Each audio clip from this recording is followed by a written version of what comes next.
And your boy riding the Southern Band, charges on the beat. On the spoon to get your information. On the spoon to be part of our discussion. Spoon, spoon, spoon television. Spoon, spoon, spoon radio station. Spoon gonna tell you what is happening in Liberia. Spoon gonna tell you what is happening in Monrovia. Spoon gonna tell you what is happening in Africa. Just to spoon, you will know. If the children crying for starvation, just to spoon. You want to get a news update, my brother, to spoon. You want to know what is happening, Moreover, to spoon. Politicians want to make their decision, just to spoon. You want to know what happening in the ministry, to spoon. Yeah, to spoon. Yeah, to spoon. You from Fonjema, Maryland, to spoon. Yeah, to spoon. If you eat kepan, gradually, my brother, to spoon. You got a spoon TV, you got a spoon radio, to spoon. Yeah, to spoon. You wanna get a news update, to spoon. What? Yeah, Rastafari. Kilibamba, kilibamba, kilibamba. Kilibamba, kilibamba, kilibamba. What I want? Yes, what you got today? Spoon TV. Spoon. Yes, what you got today? Spoon. Beseku. Spoon TV. Spoon. Bada. Spoon. Skidibidi dabado. Spoon TV. Spoon Entertainment. Kuwa.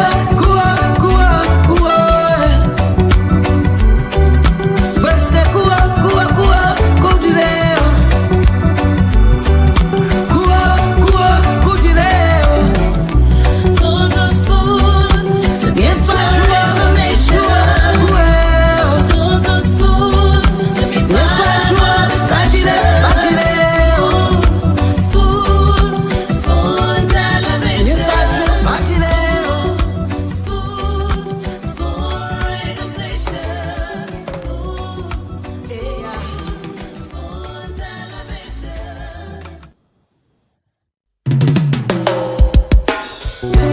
Yes, sir.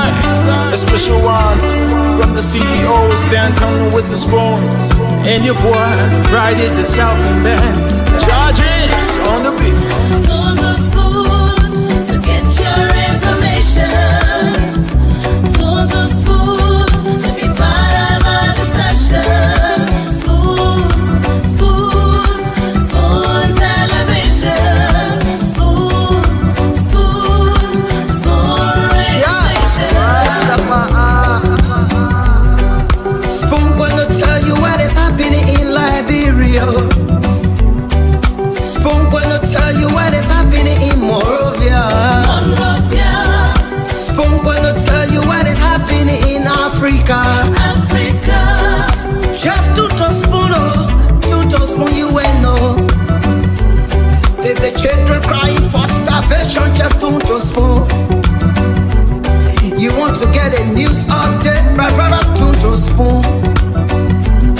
You want to know what is happening, Moreover, to spoon.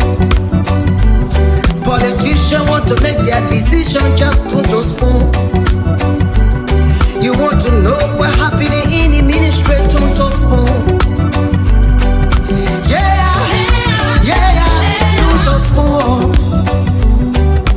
Yeah, to spoon.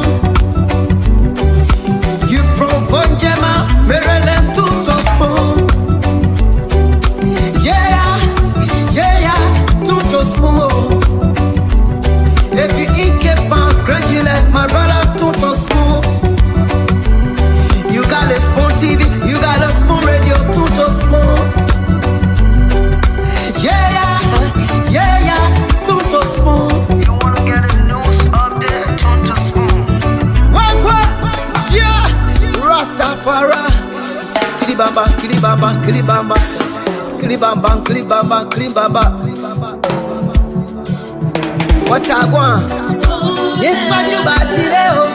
Spoon TV. Spoon. Yes, what you bought today? Spoon. Spoon TV. Spoon. Bada bada bada bada. Skidibidi dabado. Spoon TV. Spoon Entertainment. Kuwa.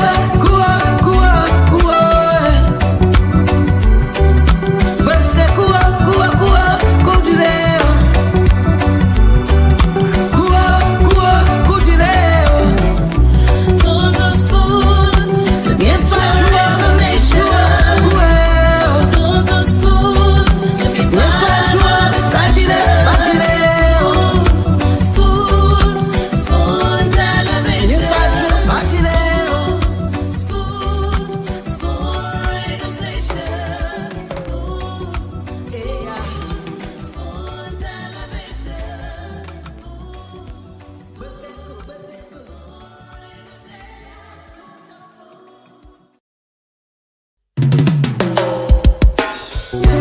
Yes, I, a special one from the CEO, stand coming with the spoon. And your boy, Friday the Southern Band. Charges on the beat.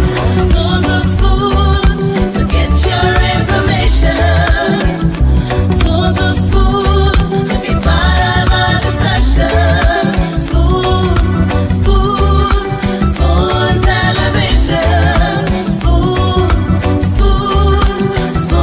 radio station. Spoon gonna tell you what is happening in Liberia. Spoon gonna tell you what is happening in Morovia. Spoon gonna tell you what is happening in Africa. Just to spoon, you will know. If the children crying for starvation, just to spoon. You want to get a news update, my brother, to spoon. You want to know what is happening in Moravia, to spoon. Politicians want to make their decision, just to spoon.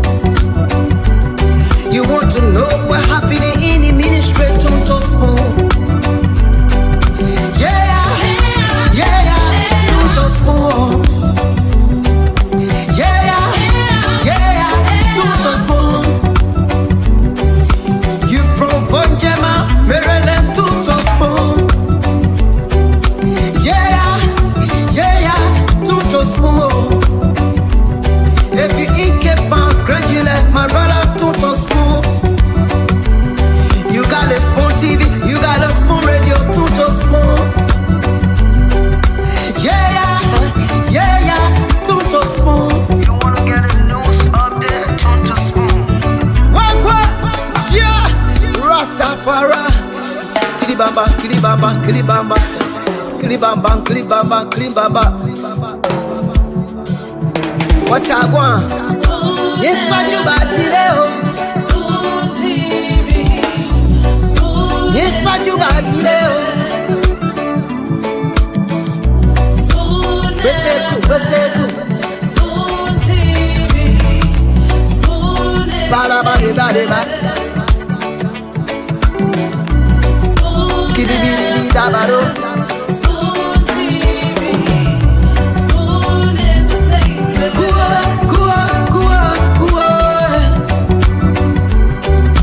Bese kuwa, kujileo. Kuwa, kujileo. Told the spoon to get Yes, what you your want. information. Told the spoon to be Yes, what you want. part of the discussion.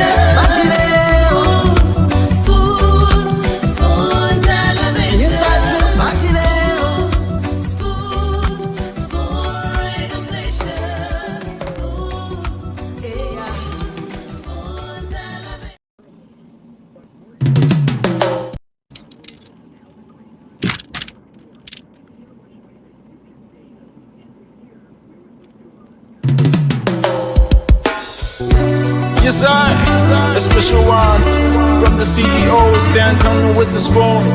And your boy, Friday the Southern Band. Charges on the beat. To the spoon to get your information. To the spoon to be part of our discussion.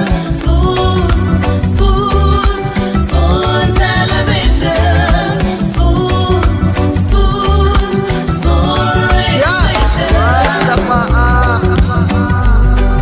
Spoon gonna tell you what is happening in Liberia. Spoon gonna tell you what is happening in Morovia. Spoon gonna tell you what is happening in Africa. Just to spoon, you will know. If the children crying for starvation, just to spoon. You want to get a news update, my brother, to spoon. You want to know what is happening, Moreover, to spoon. Politicians want to make their decision, just to spoon. You want to know what happening in the ministry, to spoon. Yeah, to spoon. Yeah, to spoon. You from Vonjema, Maryland, to spoon. Yeah, to spoon. If you eat kepan, gradually, my brother, to spoon. You got a spoon TV, you got a spoon radio, to spoon. Yeah, to spoon. You wanna get a news update? Turn to spoon. What? Yeah, Rastafari. Kilibamba, kilibamba, kilibamba. Kilibamba, kilibamba, kilibamba. What I want? Yes, what you got today? Spoon TV. Spoon. Yes, what you got today? Spoon. Beseku. Spoon TV. Spoon. Bada. Spoon. Skidibidi dabado. Spoon TV. Spoon Entertainment. Kuwa. Beseku, kudileo. Kuwa, kudileo. Okay, folks, what a way to welcome you to another edition of the program. This is the late night show, the late night politics on Spoon. This is where we gather Liberians from across the world, gather here every evening to talk about the issues, the trending national issues. I mean, those very issues that brought us on the forward march of our country, the future of Liberia. And we're here again tonight on it. Of course, my name is Nelson Colette, and the team is gonna be joining in here tonight, and we're gonna have a fruitful conversation here tonight. We want to apologize for coming up a bit late. This is not the usual time for the midnight show, but as you know, there is a change in the time zone and all of that, so that has sort of affected our timing here as well. We will subsequently update you with whatever change in time or what have you, for all of you who always make up time to be here with us. But I want to say welcome again to the program. We are live on Spoon FM 107.5. We're live on Fabric FM 101.1. We're live on Super 95.5 FM as well. And I want to say welcome to the show tonight. Thanks to all of you for joining us on another edition of the late night show. Okay, so we're gonna kickstart the conversation tonight.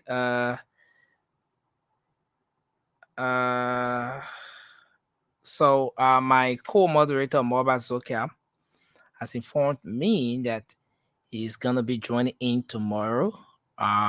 This due to some issues from his end.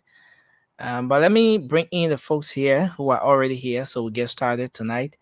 I see our brother Abraham Kamara is already here. Abi, thanks for joining us. It's good to have you.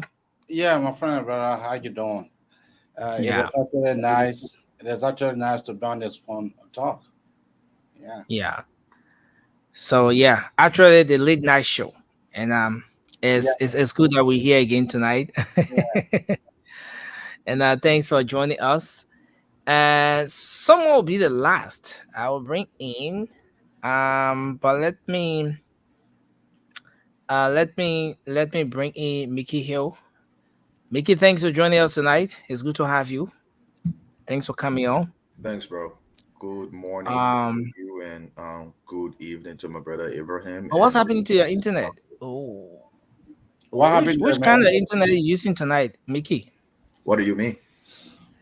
You coming in very I don't know how to call it, man. You you're coming in distorted. What's happening? Really? No. I think it's from your end because AB is not seeing me that way. Maybe are you getting it that way? Are Yeah, you? I'm getting it. I'm getting it correctly. I think Mickey have in fact both his internet. In fact, I mean, you Unity Party man, so you're What not does taught that have to do? that UP solidarity now. Oh, don't talk that thing.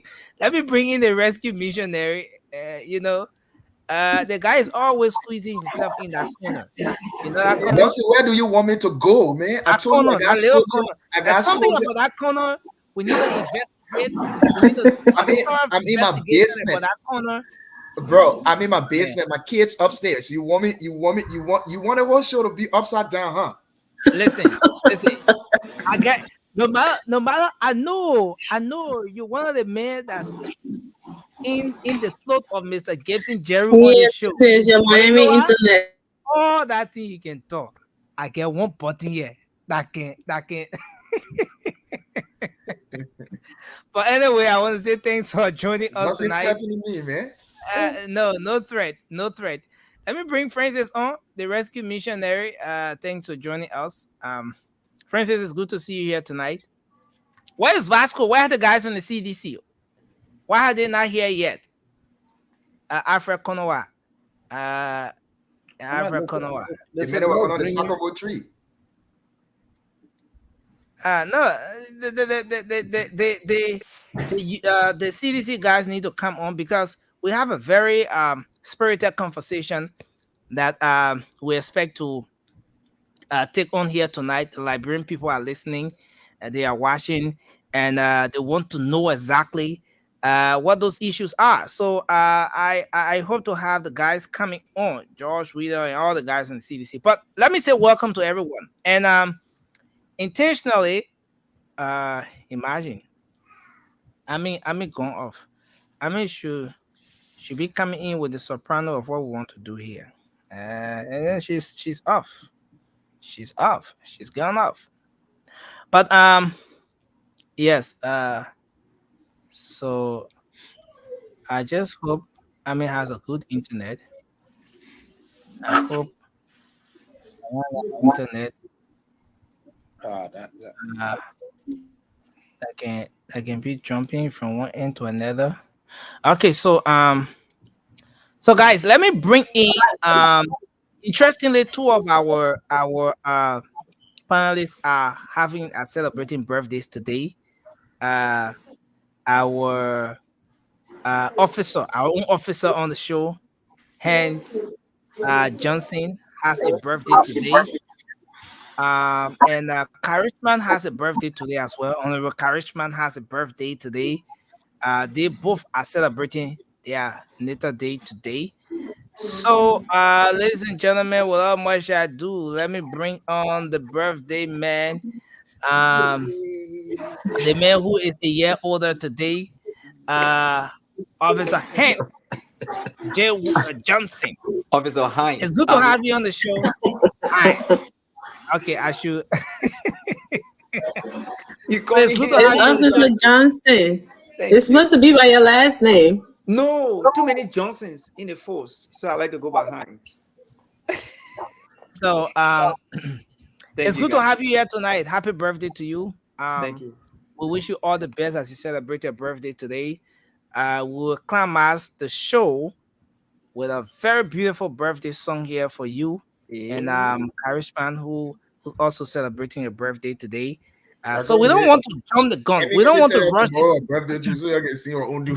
So Who wait, whose birthday is tomorrow? Yeah, no, Emmy gonna tell you our birthday is today or tomorrow, right? Emmy has no, birthdays 5 times a but year. I'm still 2 hours away. I'm still 2 hours away from my birthday because of the time. 2 hours away. We Yeah. get time for Oh man, on the time. it, oh Our man, like brand time we dealing with the play we it, producing the show from. Heinz.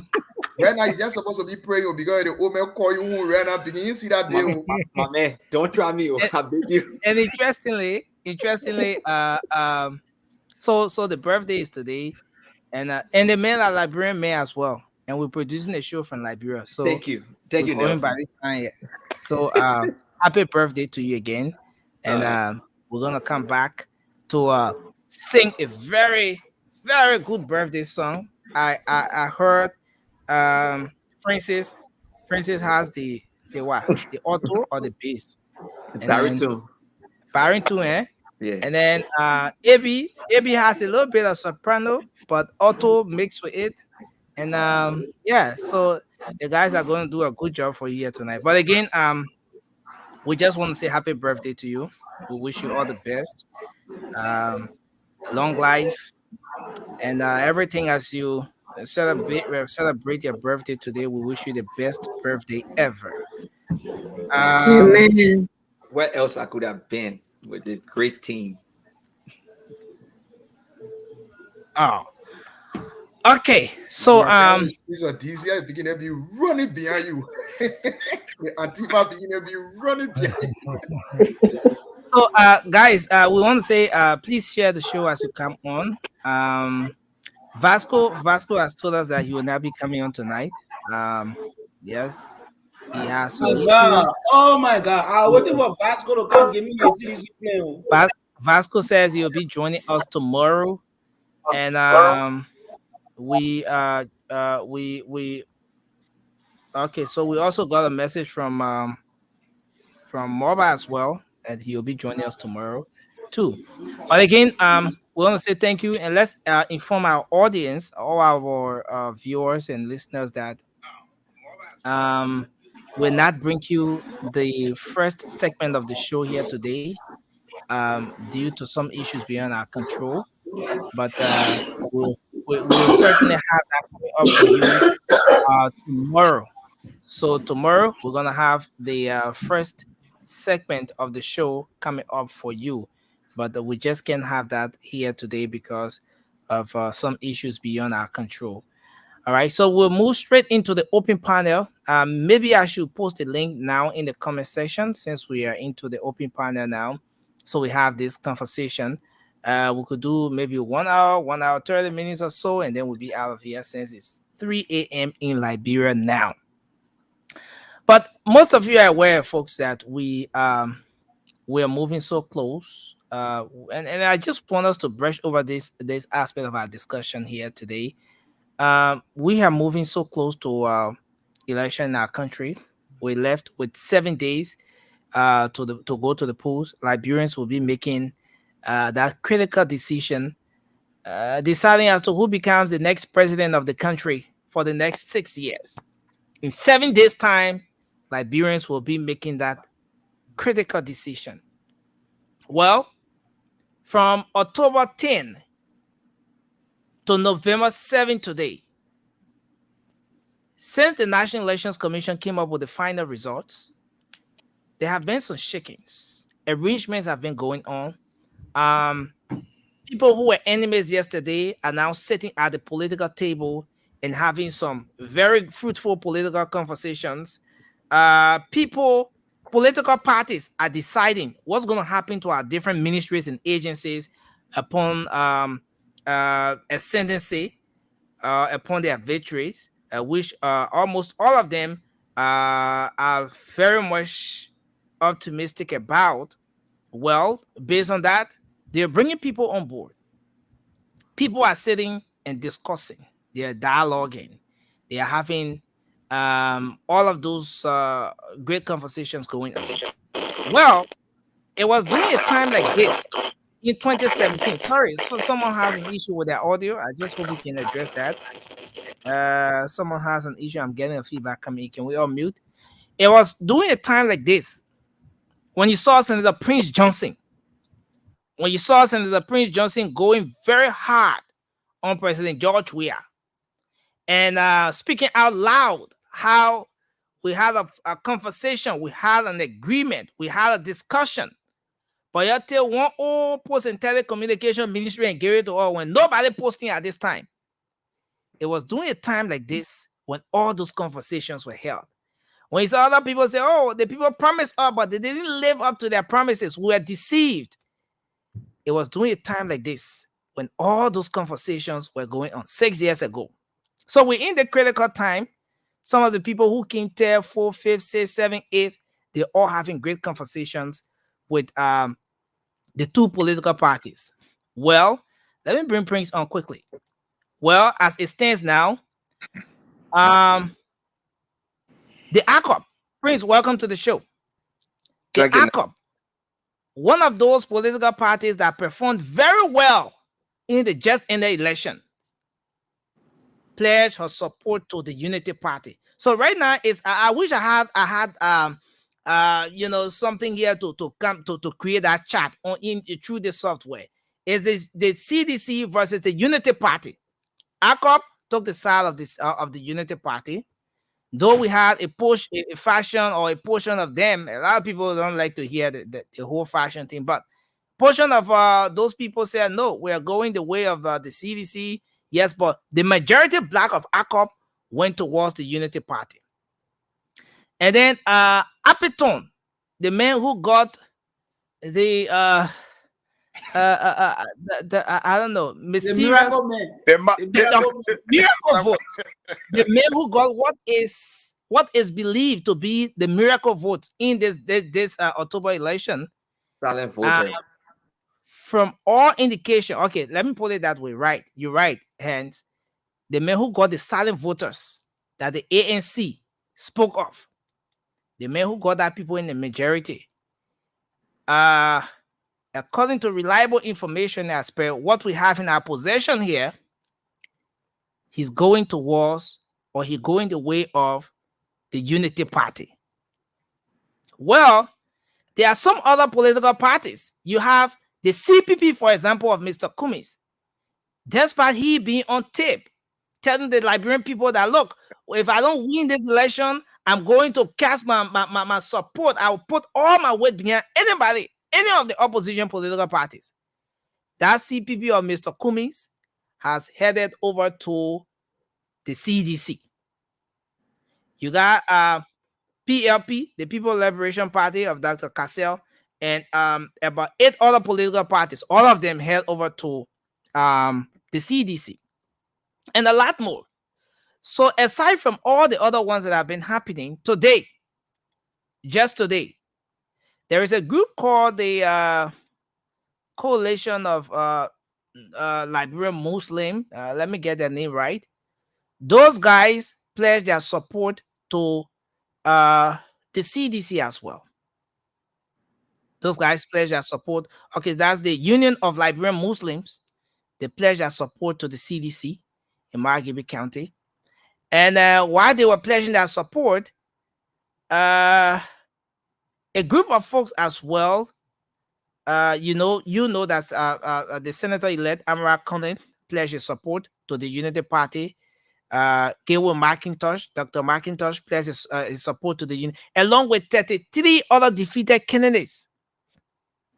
They all pledged their support to the Unity Party. So where we stand now, it is the Unity Party. Hey, the birthday celebration is going on.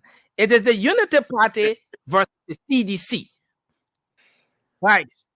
Who's winning this fight? Now, in the midst of everything that's happening, one side has a very huge capital. One side controls the covers. One of the sides has all of what it takes financially to get things moving, while the other side is heard on the media raising funds, asking people to help them with money. But the battle is between the Unity Party and the CDC. With all these endorsements, let's start the conversation from here. We're gonna move to the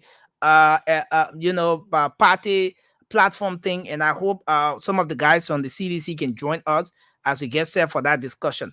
But with all of what we're seeing now, in terms of the endorsement, who's winning this thing? Who's getting the fight? Who's winning this particular fight? Now, with the level of endorsement we're seeing going towards the two political parties, let's evaluate endorsements in the first place. Do these endorsements, do they have the numbers to be able to get the 50% plus one that is required constitutionally for any of the political parties? Are these endorsements worth it? Are they genuine? Do they worth it? And let's start the Yasmin, there's a point of correction. You don't need 50% plus one in the second round. Thank you. Okay, so yeah, great. Thank you for that correction. So as we go now, it's simple majority, because that 50% plus one was for the first round, since and since there were many. Thank you. But do these endorsements have what it takes to make any of these political parties, to get what it takes, especially now with the simple majority? Do the political parties have control over these people? Take, for example, the CPP of Mr. Cummings. The EC went the way of the CDC. Does the EC have what it takes to translate that endorsement to votes? Does the ACOP have what it takes to translate that endorsement to votes that could possibly make the Unity Party or any of these political parties to win this election? Let's start that conversation. I want to say welcome, Sandy. Thanks for joining us. So let's start with let's start with the lady first, and then we move on. Ladies first. Listen, before Amikine, I think page, you can see your face, you can see Hills, you can see the rest. I mean, you can see Alfred. I don't know that from my end. You say you can see who? You can see my face? Yeah, just caught. I mean, that's from your end, or that's from your end. I'm sorry, you gotta adjust the camera. Nah, camera. You know what? I'm laughing. Anyway, let me forget the scenario. I want to bring it, boys. We're in, yeah. Camera. I want to say the thing I want to say, but I mean, go ahead. Let's start the show for you. So, yeah. So I didn't want to talk about this endorsement. I'm not gonna go too deep into it, but I'm just gonna touch on that ACO thing a little bit. I told you the last time here that there is no ACO, this other side of ACO and that other side of ACO. And it's very ignorant for people to sit there just because you're looking for relevance so badly that you would sit there and talk about Mandingo people endorse WIA. What the? Are you going around saying Bandi people endorse WIA? Geo people endorse WIA?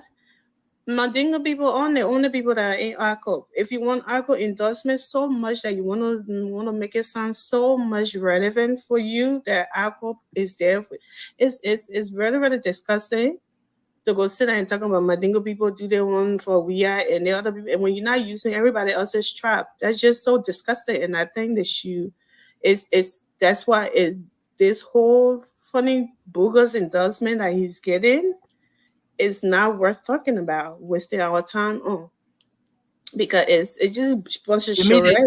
For which of the parties?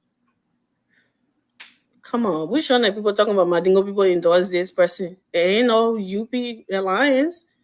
There's the CDC going around looking for a tribe then to endorse them. Okay, so because they want to act like, oh, ACOP is so split. No, ACOP is not split. Those I mean, women that they looking at those people that came out, okay, let's agree. Okay, you don't agree with that assertion that a fashion of ACOP, and stuff like that. Even the tribal side, you don't agree with. But no, does I that don't. endorsement have, what it takes? Are those guys capable of translating that endorsement to possible votes for the CDC? Those people that going to act like they're endorsing CDC, those people voted for CDC the first election. That's You think? just plain them, period. They're just trying to look for action, looking for traction, because they're seeing what's happening on the other side across the street. So they want to make their camps look and sound busy. Oh, but we can show them something. I think they had a script match going on there. That's busy enough. You had girls at their headquarters scripting. That I think they should say scrippers endorse weird. That would make news. Instead of you going talking about Mandingo people endorse weird. What kind of nonsense is that? Are we talking about tribes not endorsing something? Why should Mandingo people endorsing weird should be on news? We're not going around saying Bandi people, Basa people, or Gio people endorsing weird. Why should Mandingo people suddenly for weird has to be on news? Because like I said, they're looking for attention because of what's going on the other side. So they just coming up with all these bogus nonsense they call endorsement. And will it turn into a vote? Well, would they, like you said, ANC or CPP, whatever they call themselves, will it turn into it's just the EC, like you call them. The people who voted for them, the 1%, they still lives in Liberia. They know what they're going through. They're still going through it. The EC may take money, they may go and do whatever, but are they giving some to the common people that were behind them? The common people have seen them for who they are. Bunch of hypocrites. And that's not going to heal any votes. So I stay here talking about those endorsements. I just feel like it's waste of our time. I want to tell you about JMB, people. November 14th. Wait. Go to the poll and vote for GMB number 1. Vote for good governance. Okay. Vote for responsible. To tell you, GMB never stole anybody's money. We raised money to get somebody to get a GMB, and they want to take credit for it. That's the kind of president I want, that will ask me for money and not steal my money. Number 1 on the ballot. Go and vote for GMB come November 14th. That's what. Don't give your voting card to anybody. Okay. Thanks a whole lot. AB, let's hear from you. This endorsement thing. What do you make of it? It's like a battle between the Unity Party and the CDC. Who's winning this whole endorsement fight? Are these endorsements genuine? Do they have what it takes to translate the endorsements to possible votes?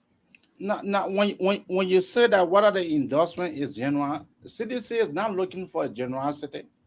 CDC is not looking, they can get 1%, 2% to add on their number to be able to increase that number.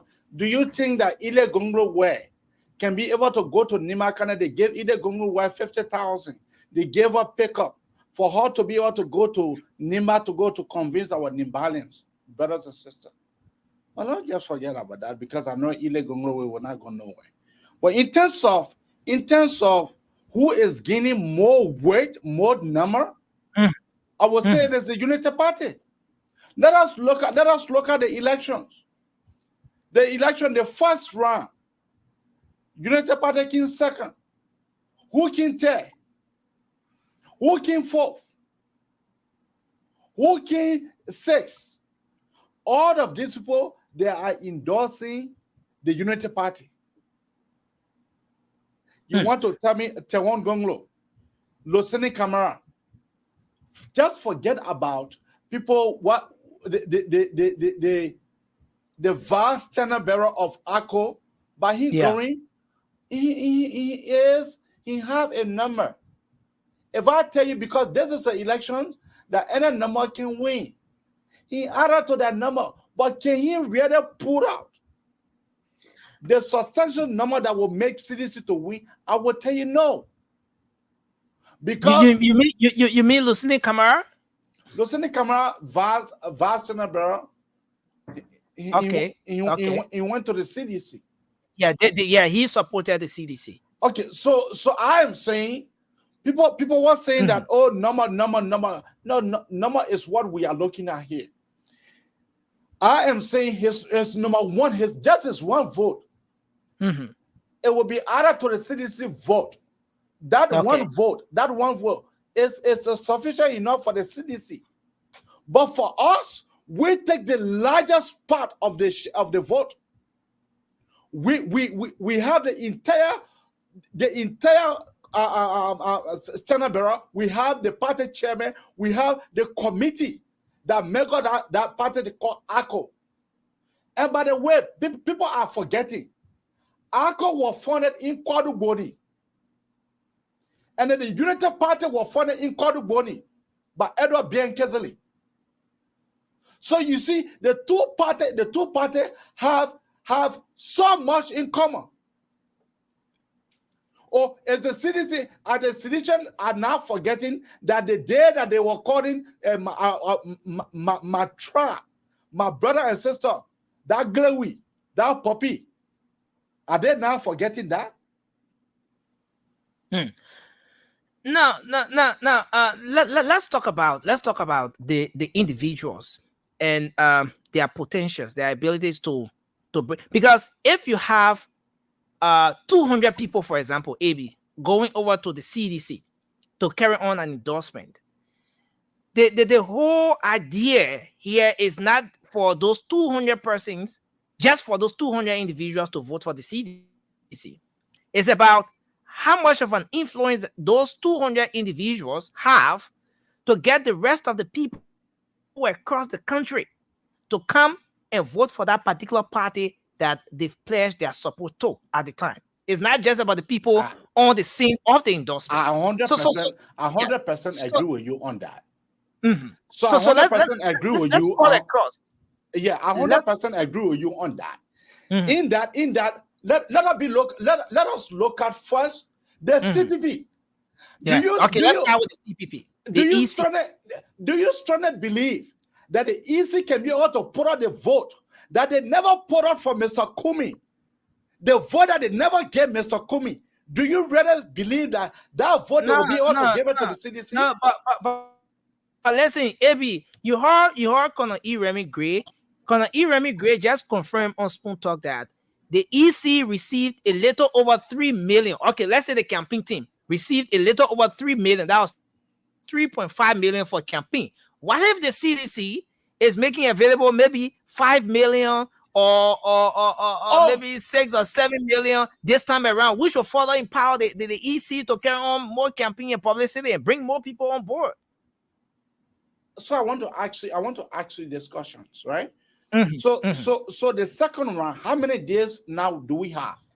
We have 7. No, we have 5 days for campaign. 5 days for campaign. 7 days to the election. We have 5 days for campaign. And the first round, we have more than 3 months.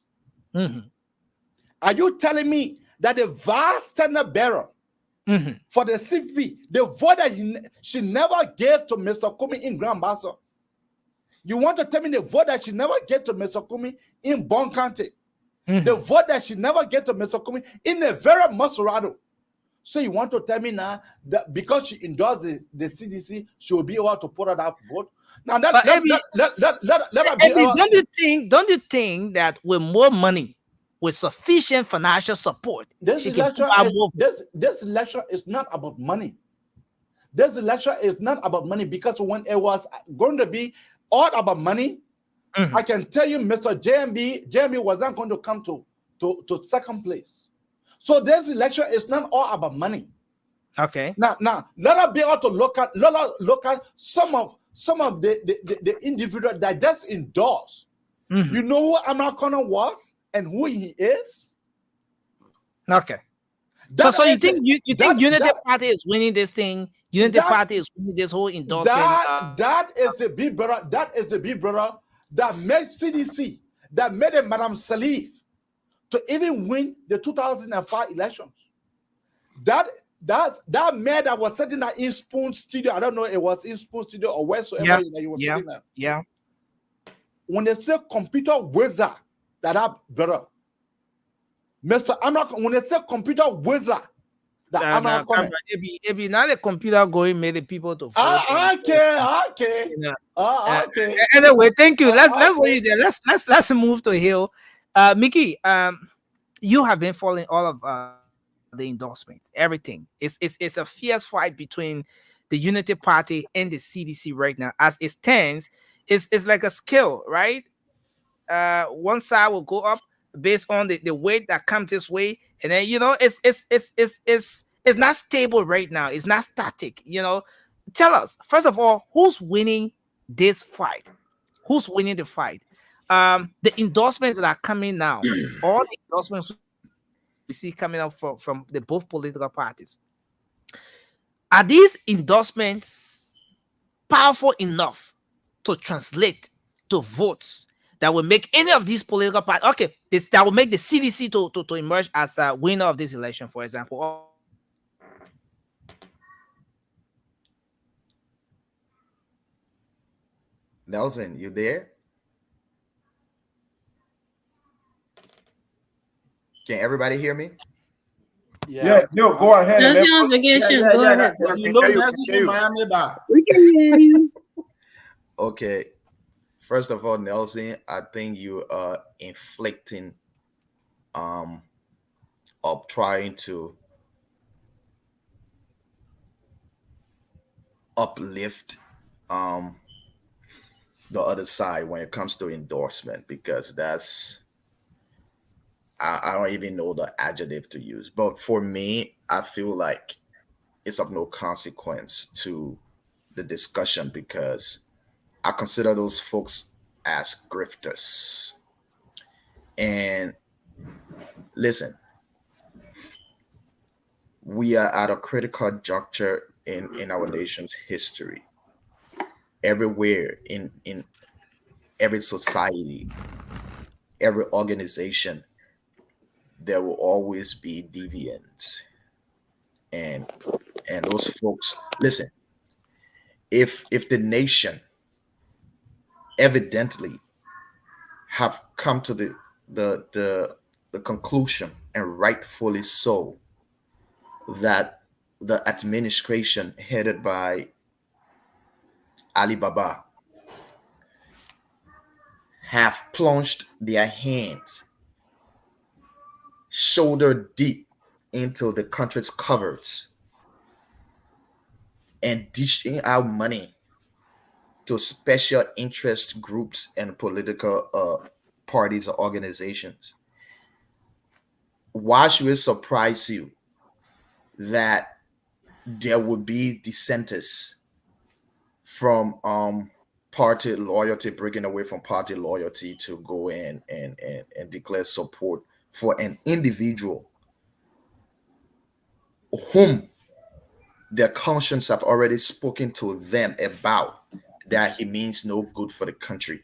So I consider those people as grifters and absolutely no good. But here is the thing. I don't want to waste my time with the limited days we have to campaign for Ambassador Boycott to be talking about endorsement. Either way, it really doesn't mean that much to me, whether for Unity Party or for the CDC. What is important to me right now is getting the message across to the ordinary people, the people in the slums, the people in the hinterland, to reach them with our message. Because people coming up to endorse, yeah, okay, it's a fanfare, we understand that, but what will be the impact? And we can only know those things, or we can only realize the impact after the votes have been counted and announced. Then we will know, oh yeah, these people have done. We might, all right, we hope that they bring numbers to the movement, to the train. But my focus here going forward is not to be distracted with endorsements for whomsoever on either side of the divide. My focus here is telling the people, hey, you have had this guy for going on to 6 years, and you've seen your lives, right? You wear the shoes, you know where it pinches the most. You see your children, you understand. I mean, a couple of years ago, my children were in school. I could feed my children 3 square meals a day, or probably two. But now I can barely afford to even feed them 1 square meal a day. So it's the message, as I said initially, prior to the announcement of the runoff. What is going to be our message going forward for the runoff? So that's why I want all of us here who are on the train to focus our attention. Let's get away with the whole endorsement thing, because there will always be people coming. Look, people will just get together and say, you know what, 5, 6 person create craft or banner and say disenchanted this or united for this to support, because they understand there is where the gravy is. So don't be surprised. Most of the people are just going there for the funds, right? Follow the money. At the end of the day, they're going to vote their conscience. So I don't want us to waste our time to discuss those Thank things you, Mickey. on the message. Alfred. Yeah, I would just speak up from where my brother started. Please me because I'm hearing myself. Thank you. You know, I wish I can use this opportunity to endorse Ambassador Bakai personally. You know, but We don't have time. I will not do that tonight. Maybe at the eve of the election, I will officially endorse Ambassador Bakai to be the next president of the Republic of Liberia. I agree with some of the analysis with regards to certain individuals that are kind of parading in this political corridor about endorsement. Really, there are certain people that do endorsement that really does not make sense, because they don't have what are they bringing to the table? Because if you're endorsing someone, you must be able to bring something to the table. Say, for example, Jenica Taylor from Bomi County. This is a man that is well known in Bomi County. Let me see. Let me look quickly and see the number of people that voted for Jenica Taylor. In fact, over 16,000 people voted for Jenica Taylor. These are, I tell you, organic voters that voted for Jenica Taylor in Bomi County. Then we go to Amara County. Over 11,000 people voted for Amara County. Besides those organic voters that voted for these individuals, these are professional people that have made their mark in our Liberian politics. Jenica Taylor, for example, George Weah could not win election by himself. CDC, quote unquote, the coalition for democratic change could not win an election. He depended on people like Jenica Taylor, Prince Johnson, NPP, James Barney to win an election. So if you look in the so-called political periphery of individuals that are doing endorsement, you will come to realize that most of the people that are doing endorsement for the CDC, it's not organic. CDC had over $50 million to spread around. So the whole endorsement on the part of the CDC is more or less dollarized, in my opinion. It's dollarized. Those Thank guys you, they are just going to get their little stuff, and then at the end of the day, individually they are going to vote against George Weah. Because these are the people that are on tape all around say that we are tired of suffering. They say they're giving red card to people. They were giving red card to people here. They say we tired of suffering. They had a rally, they describe it as retired suffering. And at the 11th hour, in fact, we are hearing that $500,000 were given to the CPP. We still tracing that particular information, and I know before the election comes to an end, we'll find out. Say, people your camera on, we'll find out people that how that money was spent, and we'll get them, and we'll come here and expose them. Okay. So for me, thank you. We should not waste our time on the issue of endorsement. Endorsement finish. Moving forward now, you will not hear about endorsement. The bigger fish in the whole political thing, they finish with their endorsement. And I'm very excited that they were able to do the right thing, because as Mr. Gilbert McIntosh said, this is not about J&B. This is about saving the soul of Liberia. And for me personally, I think we should focus our attention on the political manifesto of J&B, his 5 pillars plan that he decided to work with when he became president. Thank you. Explain to our people. So we Thank explain to you. our people. Thank you so much. Go ahead, Francis.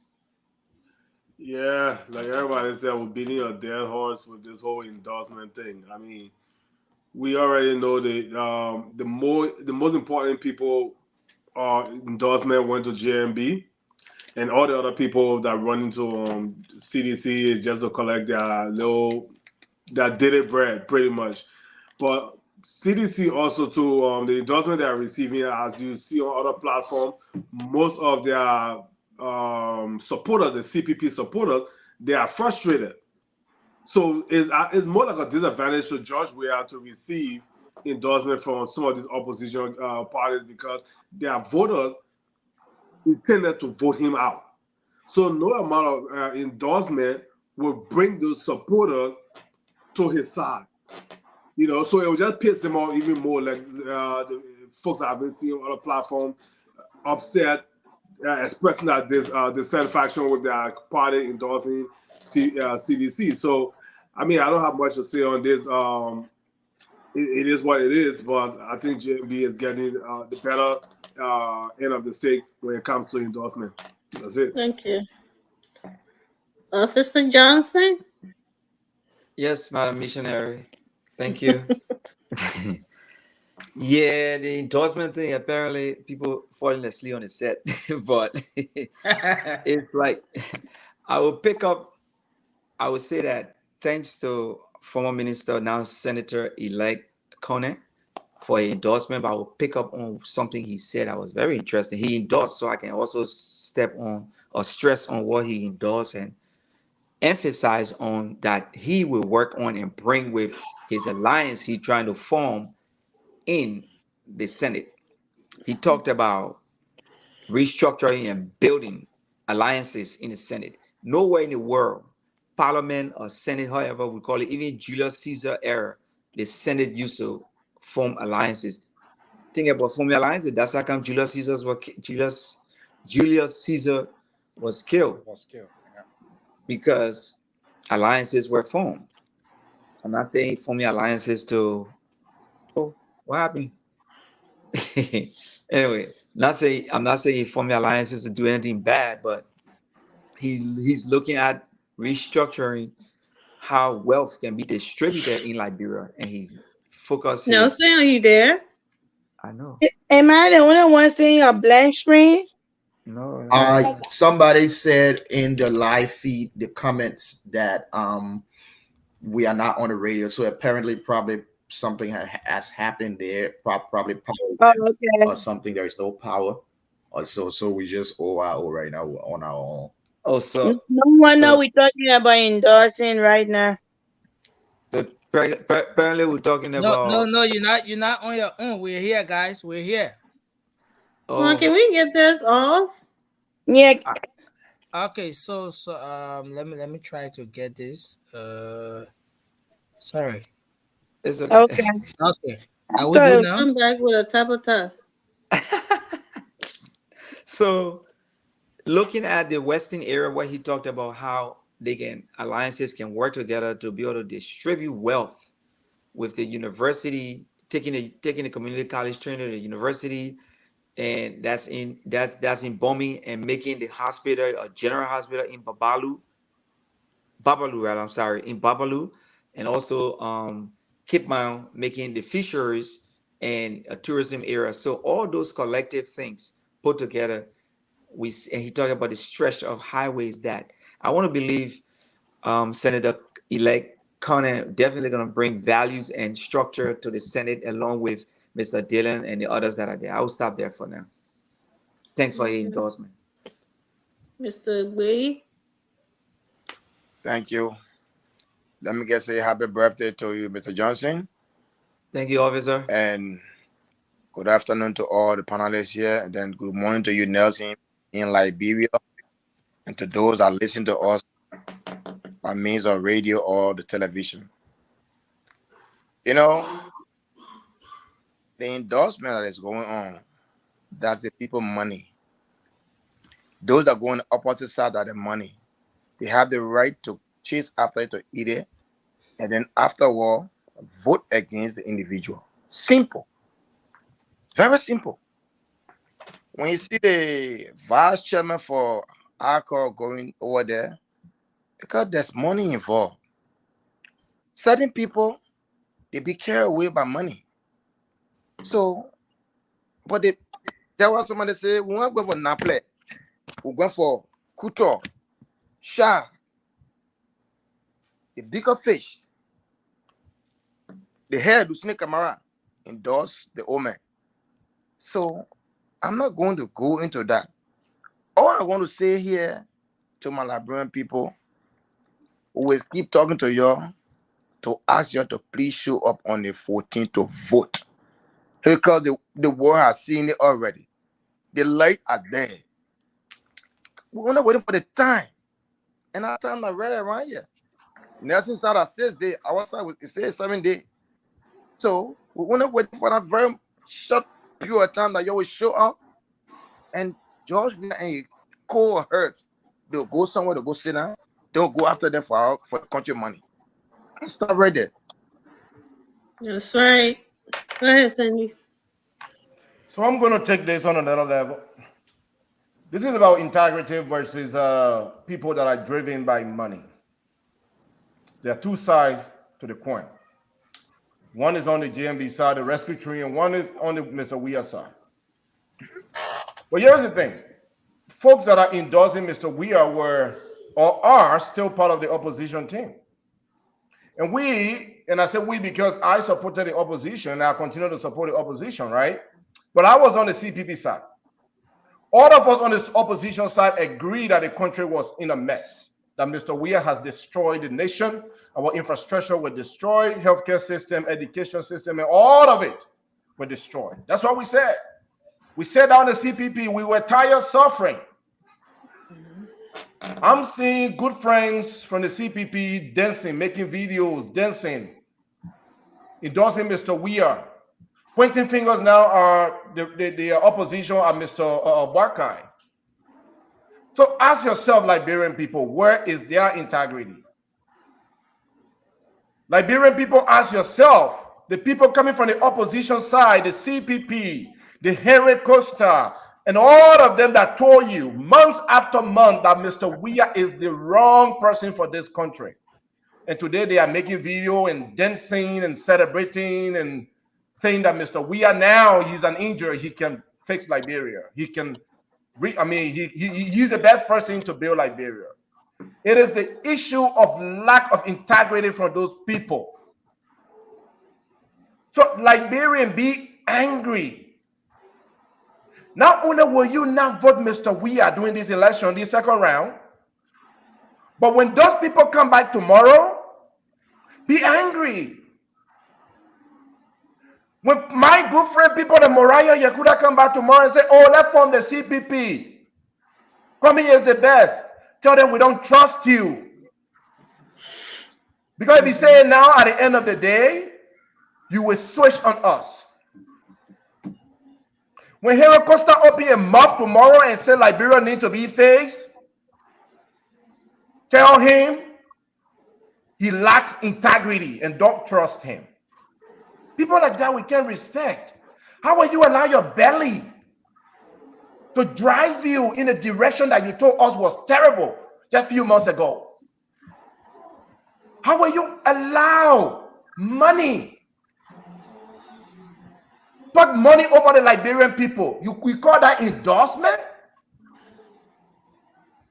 When you told us yesterday, just few days ago, a few weeks ago, that Mr. Weir is evil, Mr. Weir is corrupt, Mr. Weir is killing the country, our people are going to bed hungry, the hospitals are lack medication, the school systems are broken, our roads are deplorable, our girls are being raped, the auditors were killed, no explanation, unexplained death in the country. You say all of that. Then you say you are endorsing Mr. Weir. You are selling your integrity. You are selling your integrity. You are putting the Liberian people in a position that they will remain poor, they will remain hungry. That's You right. are putting the Liberian people in a position that their children will not go to school. You are putting the Liberian people in a position that their hospitals will continue to lack medication. How can you sell your integrity? You call that endorsement? So let's look at the substance. Who coming over to the JMB side, to the rescue train?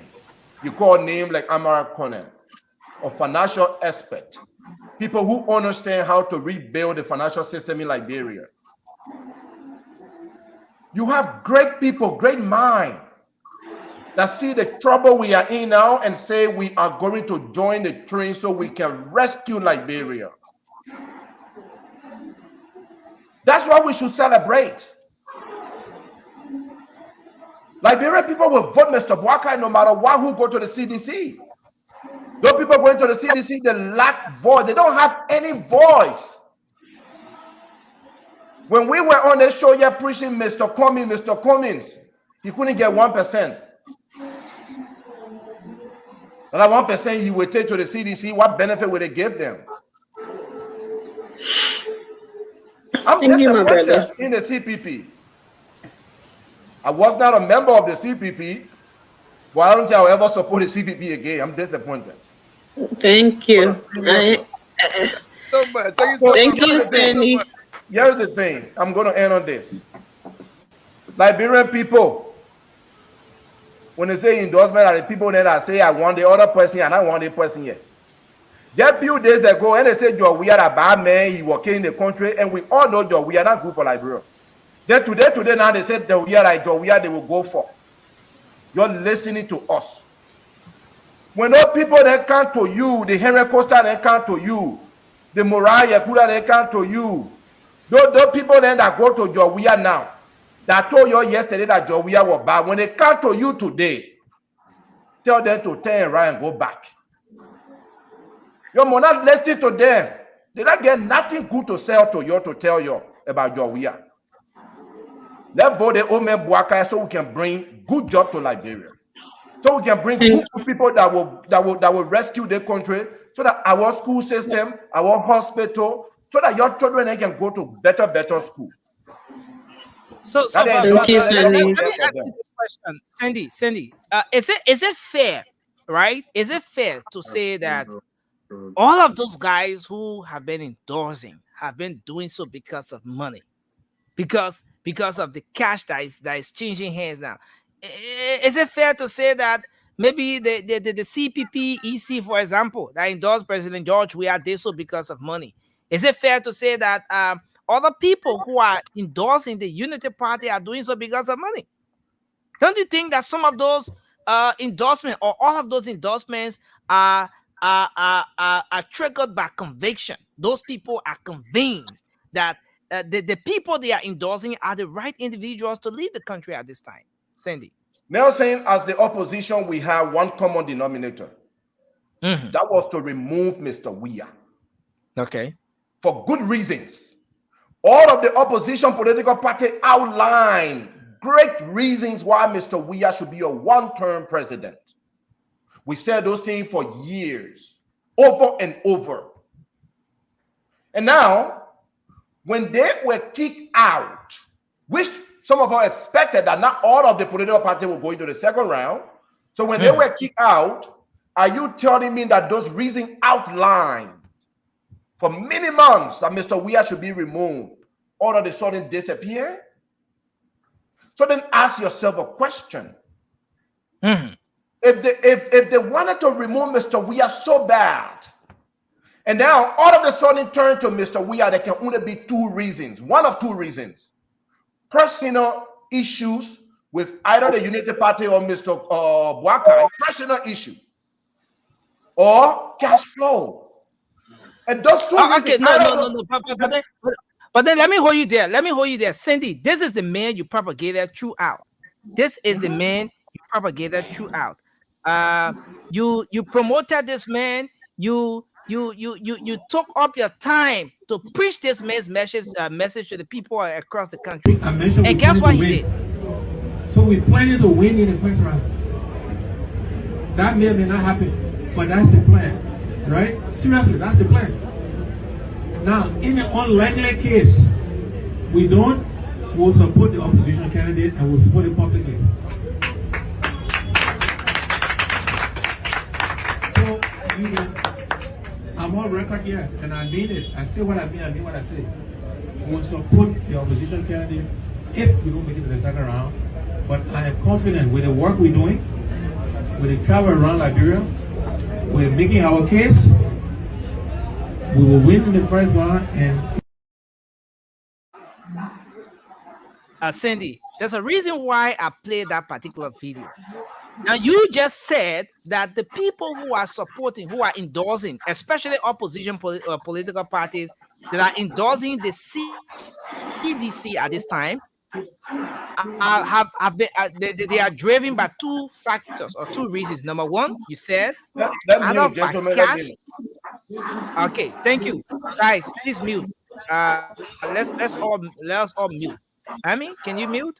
Abby, I see you are not muted, and then Francis. Okay, you said all of those people are driven by two things. Number one is the cash, and number two is the personal issues. So take Mr. Cummings for example here.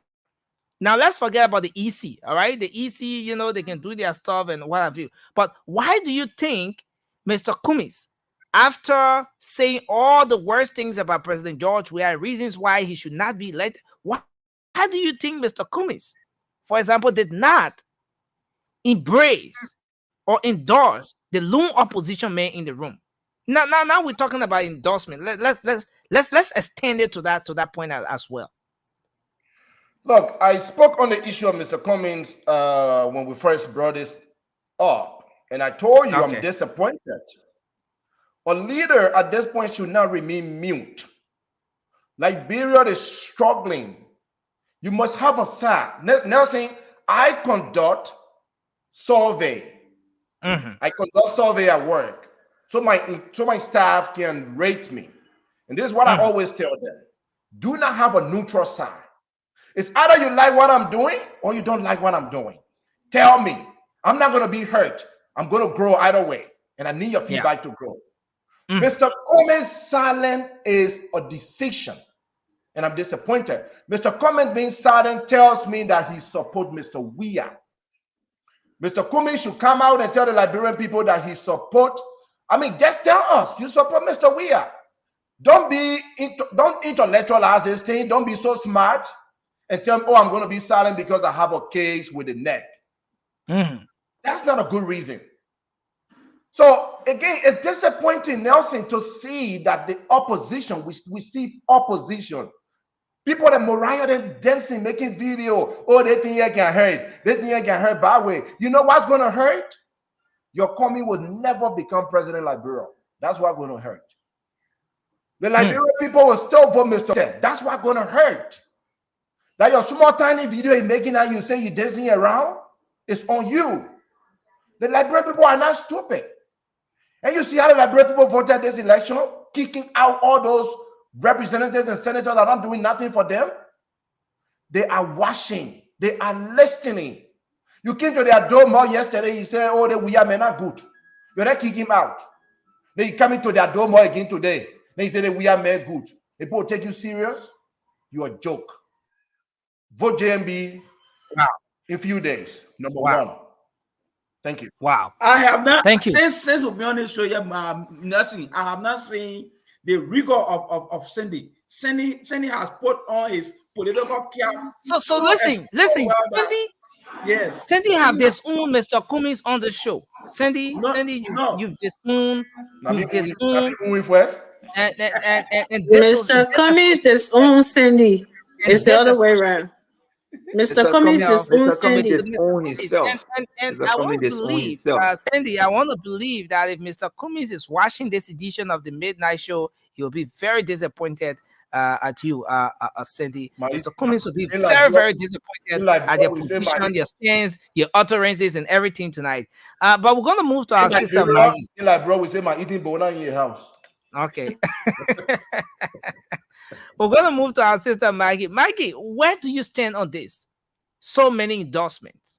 So many endorsements. Is either from the in favor of the Unity Party or for the CDC. Who's winning this endorsement thing? Let's start from there. Who's winning it?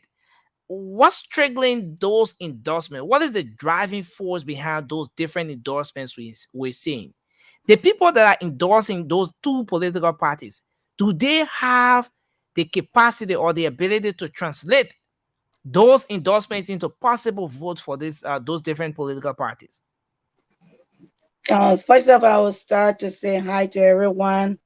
And hi, Vasco. I know you said you'll be watching. I wish you speedy recovery. We are all one. I know we have opposing views, so I wish you speedy recovery. Hope to see you back tomorrow. Next, we start with the endorsement. It's two sides. One is there for the money, which is the CDC side, dashing up money from here and there, and the other one is genuine. Those are people who really love the country and see the suffering that Which the one is like. genuine? You think the Unity The Party endorsement is genuine and the United Party. CDC We don't, endorsement is everybody favored know by that money? the United Party broke. We don't have money to dash. We don't have money to give to anyone. We asking for people to donate to us. So we don't even have it. So those are the ones that come in there are genuine because we're not giving them anything. Just take for No, example. no, So Maggie, you'll move on. You'll go ahead. Does being broke, all right, especially in such a strategic political period, does being broke guarantee that you cannot influence any process? Because at this point, it's not just about the money. We if I started don't off have the show by saying money, that there are people who are having the political conversations now. Senator Prince Johnson, for example, said at about this time, 6 years ago, they sat with the CDC, they discussed. The CDC made lots of promises to them at about this time. But and based on those promises, those discussions, they decided to pledge their support to the CDC and blah blah blah. But CDC did not live up to her promise. So does being broke is being broke a guarantee here that that you cannot have political no, conversations that behind the scene, there's a lot of talk going behind the scene. People Mhm. negotiating. There's a lot of talk going Yeah. behind the scene. What I'm saying is they are in the interest of the Liberian people. You can see the Okay. people that are going over to the Unity Party versus the people that are going over to the CDC side. Take for example the CPP. They were even happier more than CDC. When American indulged just today, did you see him dancing or his supporters dancing all over the place? No. He came to the Hmm. spoon and discussed about his plan and why he decided to go to the JMB side. CPP ever had given us any reason why they decided to go to Mr. Weir? No. And it's on the Facebook, social media, dancing. So they're making mockery of the Liberian people. So I just tell my Liberian people, you seen it. You are not for sale. You are way bigger, better than that. You are not for sale. Those people saw their integrity for their own stomach. You are way better than Hmm. that. You can see somebody dancing for your suffering. And they go online and they are brave to write some status that we should sit and suffer for the 6 years because of the hate. This is not about JMB.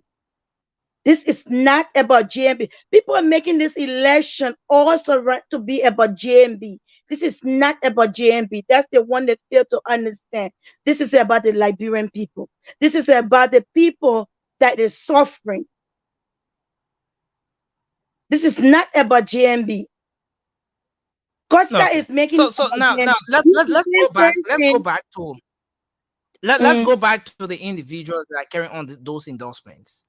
Do they okay. have what it takes to I translate the endorsement to possible votes for the CDC or the Unity Party, for example? You can go ahead and state maybe two but, notable names that have placed or they have endorsed the the individual votes CDC, like or two notable names that have endorsed the Unity Party. Yeah. they have their individual votes like my brother said said they had their individual votes. Yes, they do have Mhm, people behind them, but when they were campaigning for their party, mhm, what did they bring to the table? mhm. No vote. What did they bring to the table? Some they were at 7%. Where they are right now as we speak, where they are right now. So Okay, so now, so where is the magic number is coming from to add up to Mr. Weah vote? And the Liberian people okay, already been through them. They're likely under the microscope. We already put them under the microscope. They can be tiny. We already put thank them you, under the microscope. So we already see through them.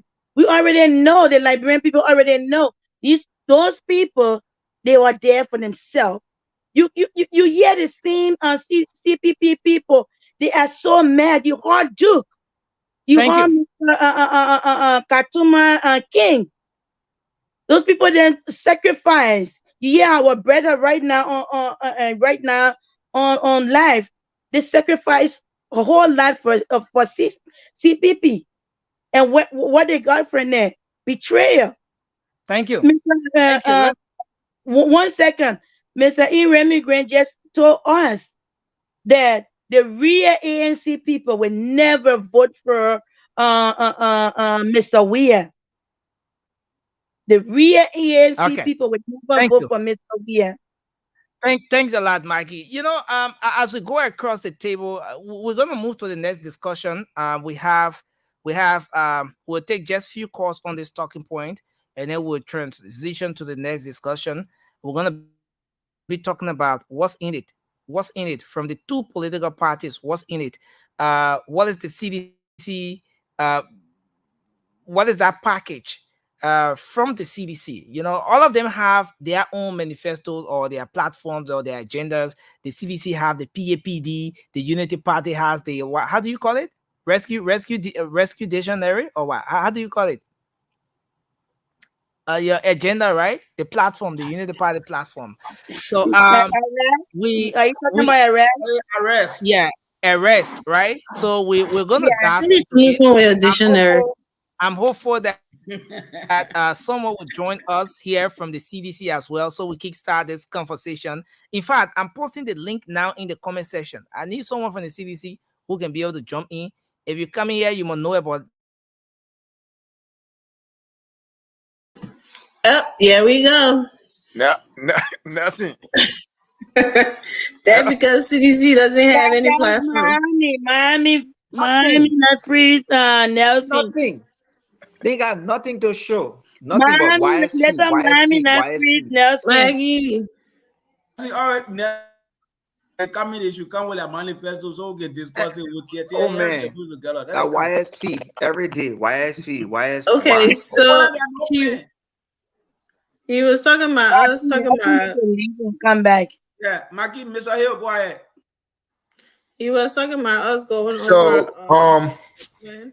listen, as I said, I don't want to veer off the the most important thing, which is the campaign message of Ambassador Barker and the Unity Party or the Rescue Train, right? So um there's no need to cry over spilled milk. The issue of Cummins and his likes is an issue of the past. So I believe we should discuss the present and the future. Um, and doing so entails that we discuss the positives of the arrest manifesto and JMB's ability to deliver the goods to the Liberian people. Because remember now, it's a social contract. Um, we want to sign a social contract with the Liberian people, and what is it that we are presenting to them? Definitely. To tell them, Definitely. listen, You're right. this is our stuff right here. If you give us your vote, we will give you these deliverables. So what are those things we are going to tell them? I think those are some of the things we should focus our attention And on, we are coming to that shortly. instead of Mickey. just because We listen, Nelson, and we and, and the rest of the folks here, every till election day, every single day, one Tom, Dick, or Harry will come out to endorse. So are we going to continue discussing those things? Right. you know endorsement. Now, guys, I don't want you to downplay this whole thing about endorsement, right? Because this is something that cannot be left out of the journey. This endorsement is the trend right now. During when we cast our votes, and the National Elections Commission was doing the tallying and releasing provisional results, that was the trend, and we had to talk about that at the time. We had to make all the analysis around the results that were coming out. All right, and at this particular stage, it's about endorsements. It's about the political conversations. It's about the agreements. It's about the closed doors meetings that all these political parties are having. And that's what makes it very important. But I And agree with something. you, Nelson. But here's my thing, right? Are we look if for let's give a classic example, right? ACO, the entire party structure, endorsed Unity Party and JMB, right? And then you have people on the fringe who came out, handful of people came out. So are we going to give credence to 10, 15, 20 people who will say, you know what, we're not going, we are disenchanted, or we don't feel like we should toward the line of our party hierarchy or our party structure? So are we going to give these people credence? Everyone. Then where do you draw the line? Because here's one thing, Nelson. So if every day now, if you don't find a place to draw the line, that means you have to do justice to the other people. So if 2 or 3 person come up tomorrow and say we endorse George Weah, you have to give them the same credence you give the other 10 people. That's my thing. So if we're discussing permanent endorsements, let's discuss the permanent endorsements and move on. We can't keep discussing 1 or 2 people who will say we are aggrieved and we endorse this other person because our party went to those things they are trivial. They are not important. That's my point. Look, Nelson, we love to do that, but we don't have enough time to pay attention to every family endorsement. Nelson, So the invitation was given out for Seditians to come here so we can have a good dialogue. Nobody appears. So you know what? We're gonna stress on Let's our talk pillars, about our platform. Yeah, go our ahead, Maggie. platform, the pillars, and what have you. No, you can go ahead. I was just trying to put something together. Go ahead. Mickey, let me your go ahead. point Go ahead, is Cindy. well Let me taken. let me go ahead. Let me go ahead and talk about JMB. What JMB would do in terms of good governance. The last time I sat on this set and I said I quoted. Guys, I want us to take few calls on this talking point. Just before we move to our next discussion, guys. no, Let's Nelson, take a very few calls. you went off, but then I just want to get you a light on something. Yeah. All right, so my man, I was in the air. Y'all let me in the air. Y'all crashed me, man. Sorry. Yeah, but he's also trying to No, Alpha, roll. Thank you. Sorry, bro. I'm a protected, Nelson. You protected. Thank you. No, Alfred, he said we were gonna do that after the calls. You were trying to talk about the platform, right? Okay. Yeah. Go ahead, Mr. Prince. All right, so Nelson, what I just wanted to inject is that we agree the endorsement is very important in the political arena. We very, very much know that even 1% is for you or they endorse you, it sings us something, it brings us something. But my brother Sandy says something. If you really listen, he said, and I quote him, for those people who sold their birthright and put the Liberian people into more suffering, come the next election, for example, 2029, believe you me, that man, all those guys, you will see that the political career or ambition is done. Thank you. Thank you. The country. Thank you, sir. Let's hold you there. And let's take a few calls now. I have some calls coming in, but please, the number on the stream is only for WhatsApp. Please don't call that number direct. Don't place a direct call to that number. Call only using WhatsApp. Please, if you get WhatsApp, then please just then don't call, but please only call that number on WhatsApp. I beg you. Yeah. So we'll move on now to take some calls. Let me take our first call here on the line. Hello, you're live. Yeah, hello. Yeah, go ahead. You're live. Let's hear you. Yeah, hello, Nelson, and hello to everybody on the show tonight.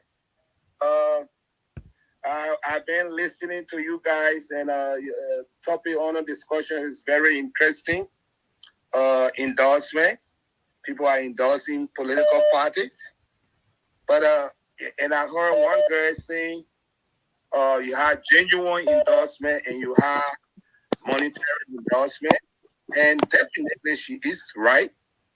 People, there are three reasons for which people are endorsing the CDCs.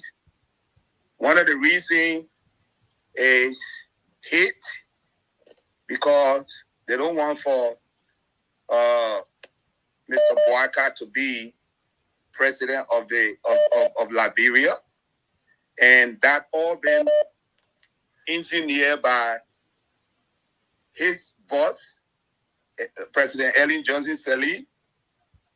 Second, money is in the making. Remember, George, we have been heading Liberia for almost 6 years. So he has control to the gateway of money. Okay. So you're going to bring people on board with money. But are these endorsements, general enough that can be translated to votes? Can these endorsements, all the endorsements we see now, translate to votes? For real? Mm-hmm. The Liberian people are not stupid. Liberian people are watching politicians playing with their lives.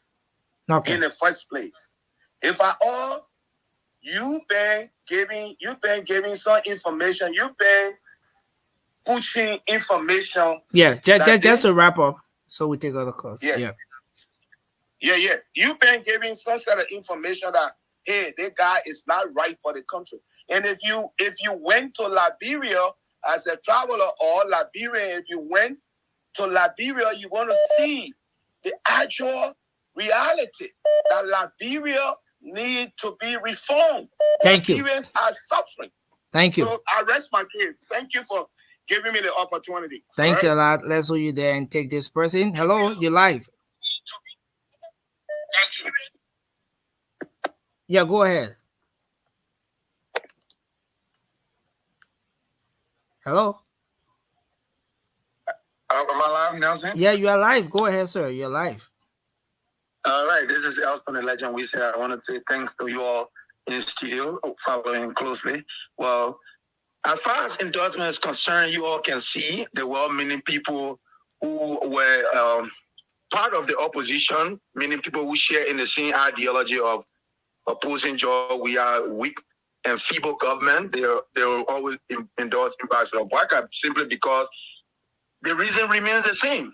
If you see other people drifting toward CDC and the powers that be, they are there for self-aggrandizement, selfish reasons, and it's unfortunate. Why would you think that this man should be removed by you and not the next person? The reason has to be the same. So with that said, I would like to tell people, listen, no investor's going to come into that country if they didn't come there in the first 6 years. Or George, we understand you.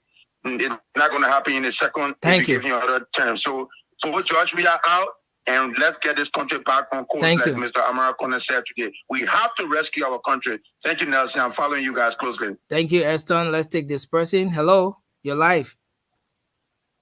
Hey, Nelson. This is Michael Gleaner calling from California. Okay, go ahead. Let's hear you quickly.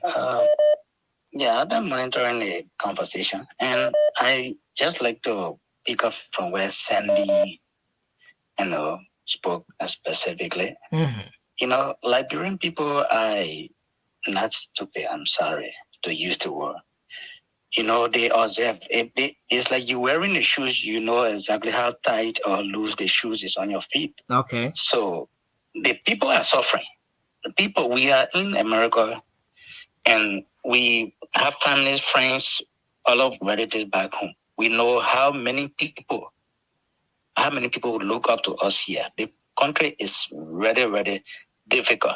So regardless of who endorses CDC, specifically those political gluttonious, people who got self-interest, selfish individuals. I'm not going to mention names, but we been in Liberia, we know people. Yeah, okay. Just to wrap up, Michael.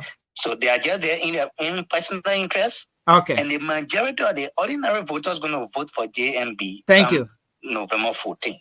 Thank you. Okay, Thanks a lot. Yes. Let's take another person here. Hello, you're live. Hello. Hello. Hello. Are you here? Are you with us? Okay. I think this should be Josh. Okay, Josh on the line. Hello. Wow. Josh, your call is not coming through. So we'll take the last two calls and then we wrap up. The WhatsApp number on the stream there. Call only using WhatsApp. Please don't place a direct call to that line. Only via WhatsApp. Let's see if we can take another call here. From this end. Okay, no, we lost that person. Okay, so maybe we'll go back and try to move on from here. Let me see if we do this one. Okay, so I think we'll come back to transition, guys, because we have a little bit of issue here. I don't know, the line is freezing somehow, some way. Yeah, but let me welcome everyone back. I see Miss Cora is in the background. She wants to join in. But let's talk about let's end up the show with this discussion on the two political parties. We know that, and I like the way Mickey try to kickstart the conversation, talking about drawing that whole picture of the social contract and the fact that the political institutions are coming to the Liberian people and wanting their votes. There's something that they should give back in return, and they may not be in a position to do it now, but we should start to at least see a picture. Get to have an understanding of what those things are that those political parties have in the pipelines for us. So let's start with the Unity Party, for example. When I look across the panel, I see only folks from the Unity Party here. So let's start with your arrest. The arrest. Yeah, Afra wanted to start. Let me start after. So let's start with the We gotta arrest. go Go to in the the order of things. We are hopeful. We are hopeful that a CDC person can join us as well, because that whole PAPD thing too. We won't know what thing inside. We won't talk about it too. What thing inside? Yeah, the me PAP. too. I want to know. And they arresting too. We won't know what thing inside. Let me talk about like brainwave. So let's start with the arrest. Now, who they arrest, going arrest, what they arrest mean, and what thing inside the arrest here for the Liberian people. So let's start with Alfred. The man I say now all the way up there near Army. Yeah, thank you so much. Can you hear me? We hear you. Okay, thank you. On a JMB arrest, one of the things that I want to share with our Liberian people today, it has to do with the issue of good governance. And JMB, what JMB intends to do when he becomes president is that he will strengthen good governance in our country, especially election governance. JMB has said, for over 175 years, you do know that we have never had parliamentary election. I mean, talking about parliamentary election in a township election. In a big country, we also what make the country powerful is that the decentralized governance. Right now, as I speak to you, in my state, the city is having election tomorrow for mayor, for city council people, for school board. All these people, they are having election for them tomorrow. In our country, the township can't go for election. Parliament can't go for election. When GMP become president, there where we start the whole thing about governance from. Because when we talk about governance, it's not just about going to vote for president, senator, representative. There are all to it. Those various segments of our country, people need to value themselves. Because you see, Nelson, what make government to function? People who live in a different locale, if they can manage their different locale, it makes it easier for the national government to be able to, allocate funds to those various regions. But everything right now, it box around the president in our country.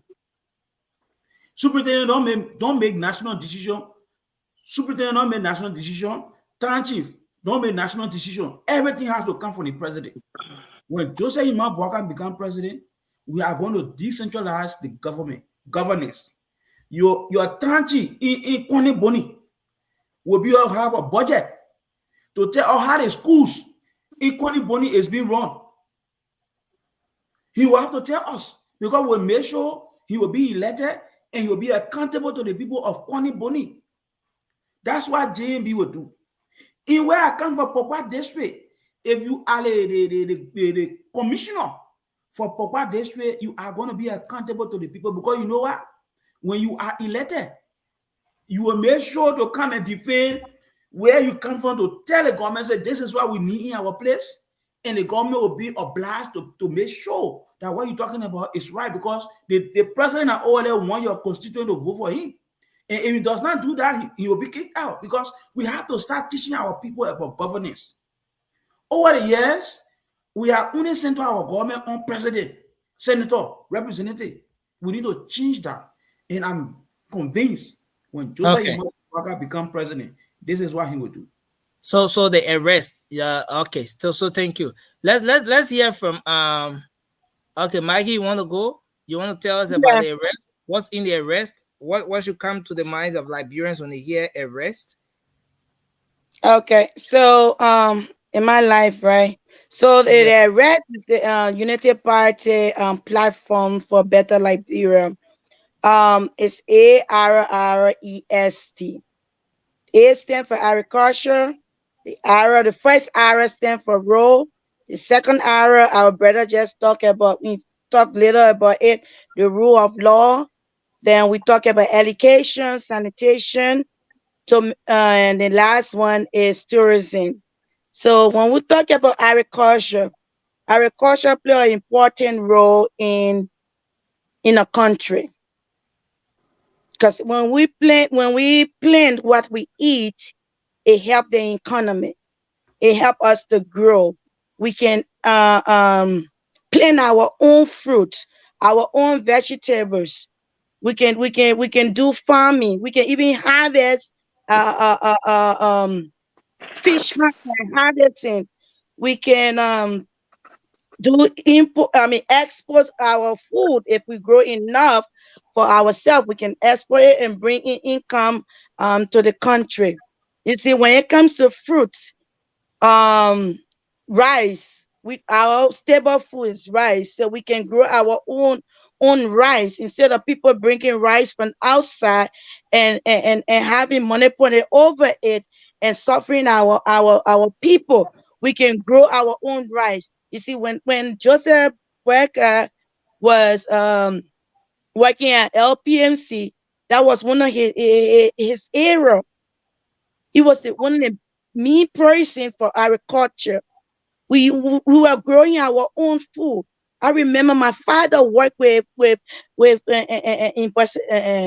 Ambassador Joseph Worker. He was a son to Ganta. I used to love going to Ganta as a child. I used to love going there every vacation. We would run to Ganta. So agriculture play an important role, and So this is what. how is this, Mickey, let me interrupt you a bit. How is this Mhm. arrest? How is this arrest going to be any different from what we already have, what we already see around us, and what's happening in the country? This arrest you're talking about, okay, since you started with agriculture, what's Mhm. what's what's the difference? We're gonna see what are some of the difference we're gonna see in the agricultural sector of our country. What new should the Liberian people expect in terms of agriculture under the Joseph Yuma Boaka government, under this arrest pillow that you're talking about? What new should they expect? Okay, what new gonna be? I mean, the Liberian people gonna. We're not growing our own food. Everything coming from outside. Show me the place that we growing our own rice, our own vegetables that we can bring onto the market and bring in income to the country, not only for ourselves but for the entire country to feed ourselves. We don't have it right now, and this is what and JMB want to, and JAMB and JKK want to bring in to the country. Because when you grow what you eat, like I have a bike here, I plant. You plant your food.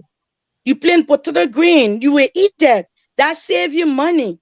That save you money from going down to the nice place. And you and your neighbors can. If somebody plant potato green and other person plant cassava, you can exchange. Okay. You buy from me, I buy from you. That's So, money so going across. And if okay. it's surplus, we can ship to the next country. We can send food to Ivory Coast. We're not receiving. We're not giving up. Our people going to Guinea to buy food to bring it in. What is Guinea doing so better than that we cannot do for ourselves? Or what is Sierra Leone doing or Ivory Coast doing that we cannot do for ourselves? This is what JMB want to change. Okay. Thank you. And we Thank talk you. about the same role. One second. We talk about role because JMB talk about role too. We're not going to be passing through Ivory Coast to be going to the different and Sierra Leone, or I mean going to Cape Town. Mike, you struck a very important point. We'll end with you on that point, and as we try to move across to other panelists on the show. But when you say people will not uh go to Ivory Coast to get to other parts of the country, you're talking about the southeastern region, which a lot of people here are aware of. We know that for time immemorial, for every time it reaches the rainy season, the southeastern region is cut off from the entire country, from the rest of the country. People who live in that region, the business people find it difficult to get their goods across. Are you saying here that something that's been impossible for Liberians for the past for as long as our existence as a country? Are you saying Now, here JMB was never a president, remember. yeah, are you saying here that under the JMB administration, this thing is going to be It's wiped gonna be still. It's in it? gonna be still because he's going to bring people in that are going to tackle those areas. It's gonna be still, and the people can trust JMB on that. He's a man of his word. He's not like the people that come in and just start enriching themselves. First of all, look at JMB Okay, and thank look you, at thank the you, kind of Mikey. government we have Let's right hold now. you there. Let's hold you You there, can Mikey. compare the two. You Thank can you. connect. He's not going to be going and traveling because our money are being used on lavish things that's not important. But this Thank you. man is coming to set the roadmap. That's why Raw is one of the is the second on his Thank you. on his plan. The first one is Mikey. agriculture. The second one Thank you, is Mikey. Raw because Thank you, with Mikey. agriculture come first, then we have Raw. Thank you. Thank you, Mikey. Let's hold you there. Now, Cindy, I see your hand up. Is there a point you want to make with respect to Yeah, that, or you to they take your hang 2 minutes on with it? they hang it bear up. Let me talk something small. You asked a very Go ahead. important question. What's going to be different this time Yeah, yeah. than from what we see now with the CDC government? So which sector you want to start from? Now, all I wanted, but let's start with agriculture and then we go on the road. That's all I want to involve. Look, Nelson, that be serious. The CDC gave us a theoretical plan that is not backed by action. They told us they're going to do this, they're going to do this, they're going to do this. It's all theoretical. When they came in, nothing. In fact, they went totally blind on that thing. That their whole plan is there. Propo, whatever plan they have, it's only on paper. We can tell you that the people aligned with Mr. Boakai and giving his own past record, the area of agriculture will be prioritized. The CDC gave us a plan. They failed to prioritize their own plan. It's dead. And that's why you see they jump here from one small project, they can't complete it. Then they go to the other small project, they can't complete it. They have no plan, they have no actions, and they have no direction. This guy, Jabba, I believe his name is from Nimba. He's growing food in Nimba there. I'm sure you know this guy. He gave the Liberian government a proposal, giving his experience, giving what he's doing in Nimba. He gave Mr. Weah a proposal to grow rice in Liberia. And guess what they did? Instead of giving that man, I think it was a $2 million he asked for just to get his materials, just to get the machines. They turned their back on that guy and they start to pay Lebanon people to import rice. And you know the whole story, what happened to that. So that they themselves can eat part of that money, lie to the Liberian people that they are using it to bring rice into the country, consume part of that money, and there was no rice on the market. And you know what happened there. So what's going to happen new on the JMB administration now? Let's talk about that. And that's what it's going to be. What JMB change will be practical. Going to bring? JMB will be practical. JMB will be practical. JMB will use people like Jabba from Nima. I'm sure that's his name. That's his name. Yes, he's going to use that guy from Nima who have shown to the Liberian people that he can grow rice. All he needs is a little money to buy the equipment. So is it Java that is going to be implementing the? I'm giving you an example. That aspect of the arrest. Is it Java that's going to be implementing, or how is this going to be happening? I'm giving you an example where Liberian with the scale, with the experience will be utilized. Oh, okay. Liberian with the scale, with the experiment-based experience will be utilized. That's what I'm telling you. That we will not look outside to feed our people. We will use our people who have the skill, sponsor them, finance them, and ensure that they do the right thing. They already have the experience. They already have the skills. All you do, you empower them. Thank you. Thank you. Sandy, let's hold you there. I want us to move to Hans. Hans, are you sleeping? Today is a birthday. No. By the way, let's say happy birthday to Hans, our guy here, and Councilor Jerome Verla is celebrating his birthday today as well, and his wedding anniversary is today also. Happy birthday and wedding anniversary to Councilor Jerome Verla. But let's hear from you, Hans. Hans, this arrest. What kind of arrest are we talking about? You jumping over Prince? Oh, okay, we'll come to Prince. Sorry, we'll come to Prince. But today is Hans' birthday, so let's give him some time. Hans, this arrest. Don't do favor. You see, don't give favoritism. Joseph Boga coming, you know favoritism. Jump over you then. There you go, political man. But now let's talk about the level of change that this arrest is going to bring to the Liberian people. When the UPist, when Ambassador Boakai maybe goes somewhere, he talks about arrest. What is it that should come to the mind of the Liberian people? Okay, the different pillars under the arrest. The Liberian people are concerned as to how are those pillars going to, leave from the paper and become a reality that they can see, that they can feel, and they can experience. Let's hear from you. Governance, good governance, people you can listen to. Implement. You're gonna Ambassador Boakai is gonna implement these pillars by having good governance, good employees. I'm talking about his lieutenants, people that would tell him, "Sir, this is not this way, this is not it." And he a person that rational and listen to people. Like I will piggyback on what Senator-elect Americano said today. Yeah. There were times where he spoke, try to bring in what you call think tanks to speak to Ambassador Weir. President Weir. He don't listen. That's the opposite of Joseph of Weir. Is Joseph Boyka listen to people. So those pillows. I'm looking at one right now. Pillow 5.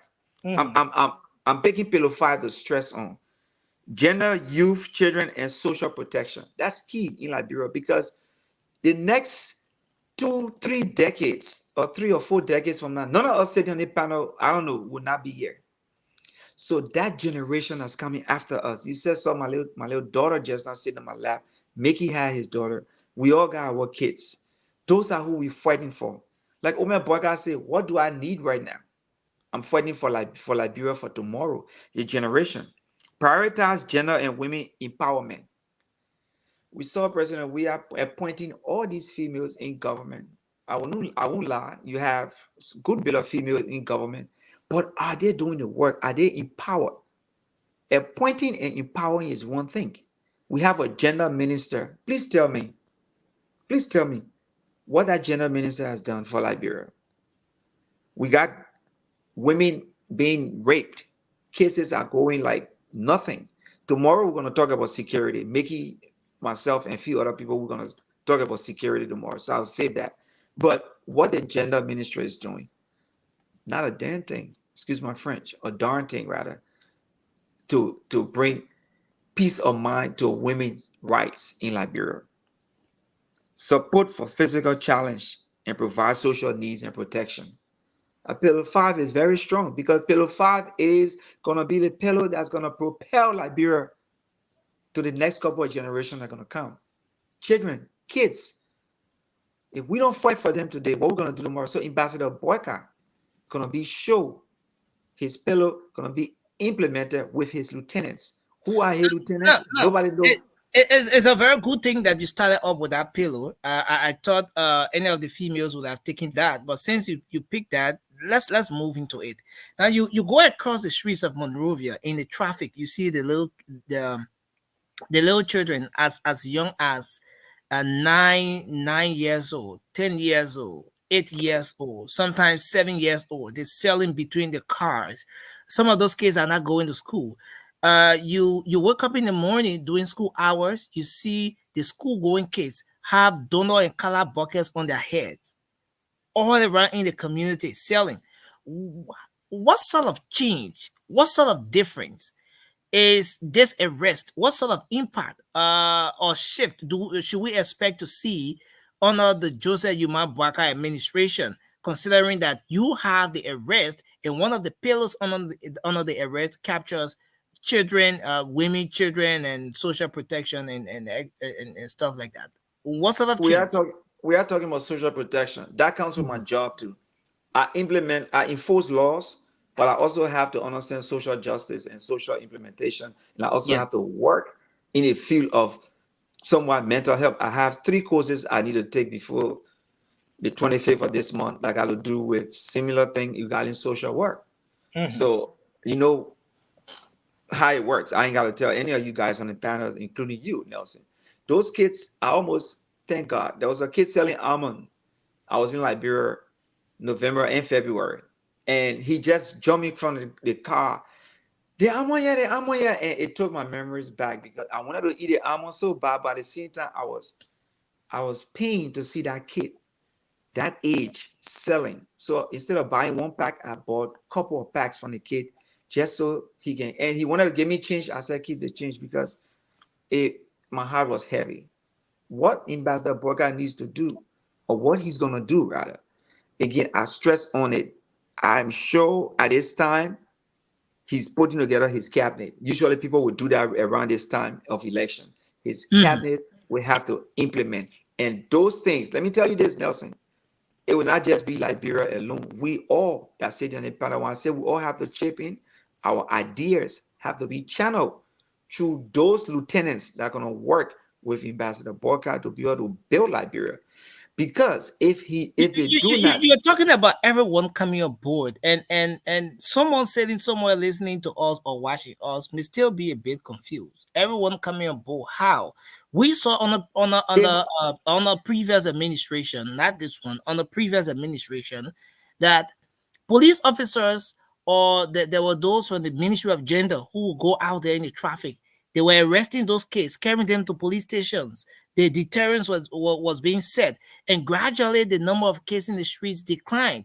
But now it has increased. Now, how is the rescue mission or the Unity Party, or this arrest pillow going to tackle this particular thing? Now, the ambassador was vice president for the madam, and I showed some of her programs.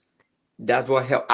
When I went Liberia 2011 and 12, I didn't see much children in the streets like compared to now. This other man does not care for the youth. Those are the youth I'm talking about. I'm not talking about us. We ain't no youth. Those are the youth for tomorrow.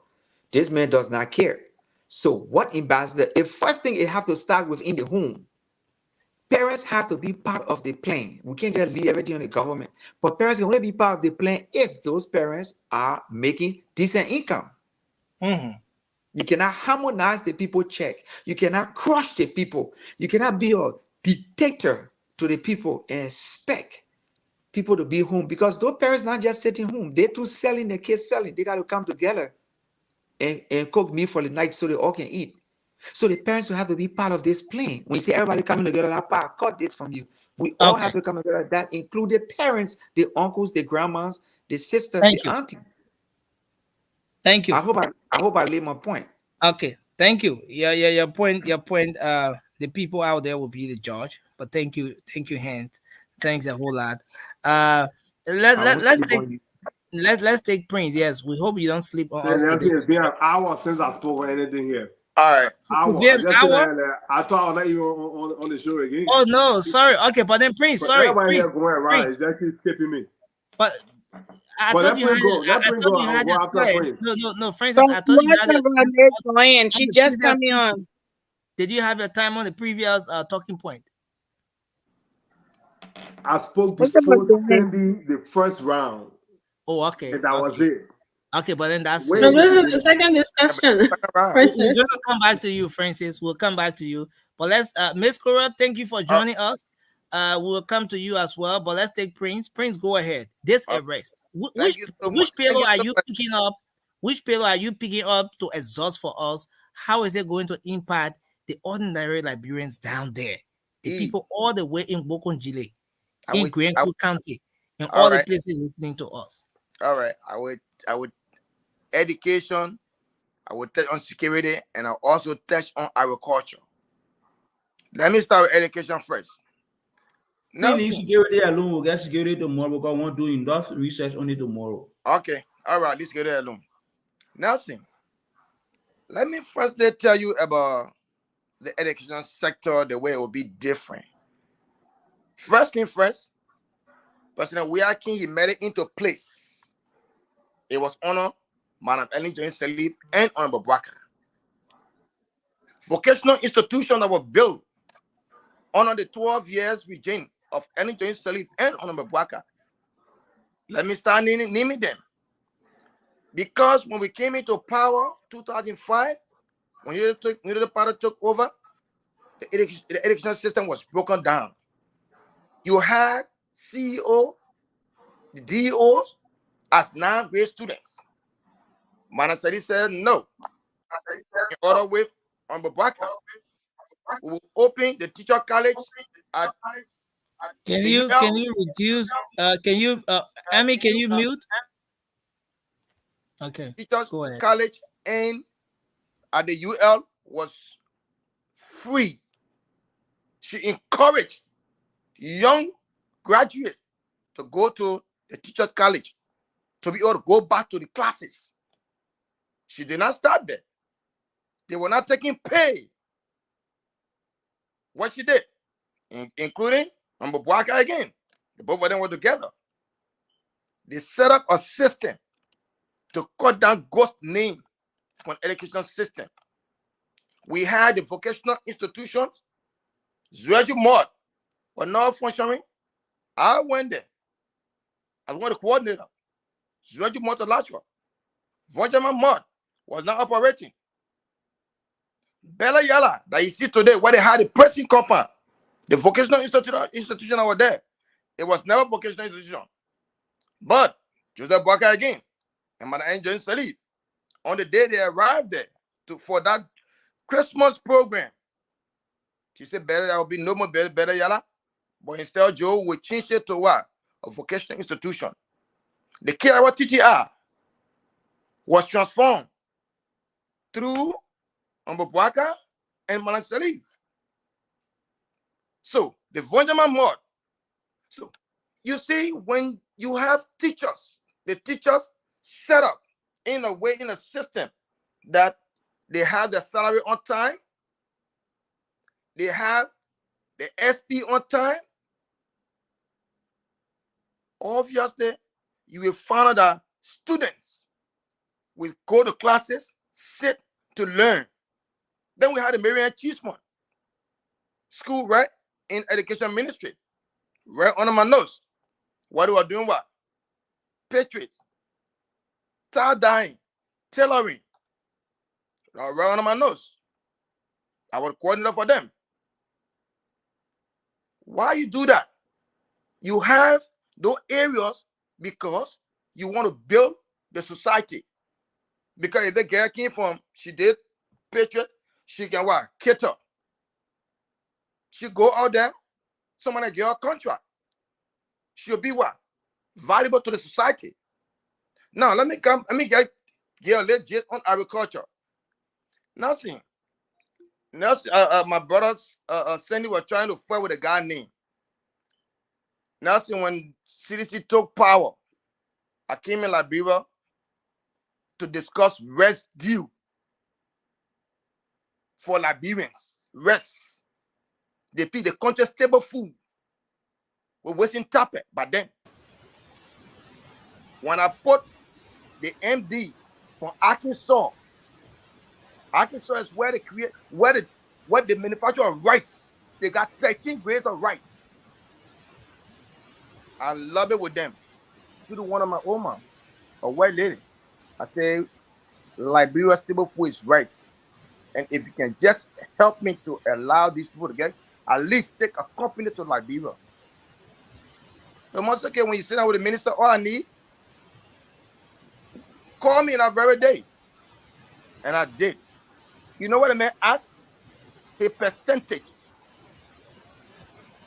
Something. So the lady said, the way they said, what he's talking about? He has not even brought nothing to the table and he's talking about percentage. I left commerce. I was frustrated. If you listen to the honorable today, the senator elect, he told you say he and Mbabwaka went to China to discuss farming materials. Why did he say that? He said that because he know Bwaka is a visionary man. He listening. When you listen, you learn from other people. So, with Honorable Bwaka coming into office, agriculture, road. Nelson, you said something on a road issue. It always give the 12-year-old man and James Salif to go to Vonjaman, Zweju. Every time rainy season come, there were always pathway for the people to go to the farm. There were always pathway. Always. Before that rainy season hit, public will work in all the counties. Hold on. But then again, administration, she try to decentralize the government. When in Mora, you don't have to come where in Mora agriculture ministry, they have agriculture ministry in Nima, they have agriculture ministry in Banga, they have agriculture ministry in Lofa. So those are things that you need You don't need to come to Monrovia to do something, but still right there, coordinate, and the head of it will bring it on the other side. That's all you there, Prince. Thank you. Thank you, sir. We have You to found move over. So we'll now take Francis. Francis, take one of the pillars of the arrest and let's talk about it. Man, I'm taking the After whole thing. I've Francis, been sitting we there take for an hour. I ain't talk. I'm taking the whole thing. oh you So I'm Well, first thing, everybody been sitting here waiting patiently. You're not the only one. No, y'all been talking. They may be interviewing y'all. Y'all been talking 10 minutes. I took 45 seconds. Then my first thing I on know. the Certain endorsement, I people, was he done. does that with them. He will act like he Yeah, interviewing I ain't it and doing it no take like more 10 I minutes. was But there we for all over an been saying, now you guys are about to I mean, please. put me in the on the hot No, seat. nothing That's that's okay. true. Certain people you interview them, certain people you get it. You That get mean what you 10 wanna give minutes. me few What is minutes. 15 minutes yet? I Look talked at for you. less than 2 minutes in the first round. I've been sitting there for You 1 know, hour. No, even when there's but Francis, go ahead. Don't never mind But anyway, that, also Francis. serious Go note, ahead. I'll just mess with you. But also on a serious note, this whole period, if what he's saying, he stick to his word, it would be very good for the Liberian people. And the reason why I didn't want to go in line, but I will skip agriculture first and go to road because you can't do Okay. anything in this country without road. Okay. First thing, most of our counties that produce a lot of our stable food comes from pretty much like close to like the southeast and the interior part of our country. So currently, there are folks in the interior that are producing food, but they can't bring it to even the main cities or the counties for it to be transferred to other counties for purchase because there's no road. So once that happens, commerce will start to move. People will come from Bassar and to Maryland, purchase whatever they grow there. People will go from Monserrato and purchase in Buchanan and things like that. And that's how things will start to move. So the key is road. Road plays a very major part of our economy, and also when it comes to the rule of law, even the rule of law. Because if you don't have road, like the situation we have with the healthcare. The situation we have with the lady that that unfortunately passed stuck in the mud. Yeah, right right? before they have us there. Yeah, in the mud. If there's no good road, even if you have 3 million ambulances, they will never get to where they're supposed to go. The next thing, security cannot get to where they're supposed to get to. You see, education, they talk about education. The kids are not in school. But a lot of these government officials right now, that kids are going in Liberia. I was there in January. There are schools that people pay $5,000 a year, $7,000 a year, according to the international school. If those government official kids are not abroad studying, they are in one of those schools. But the average everyday Liberian cannot afford to send their kids to those schools. So they put them in public school where they have substandard education because they are bundled up in class like sardines. But the next thing, tourism. I'm not even going to go too long, but tourism, right?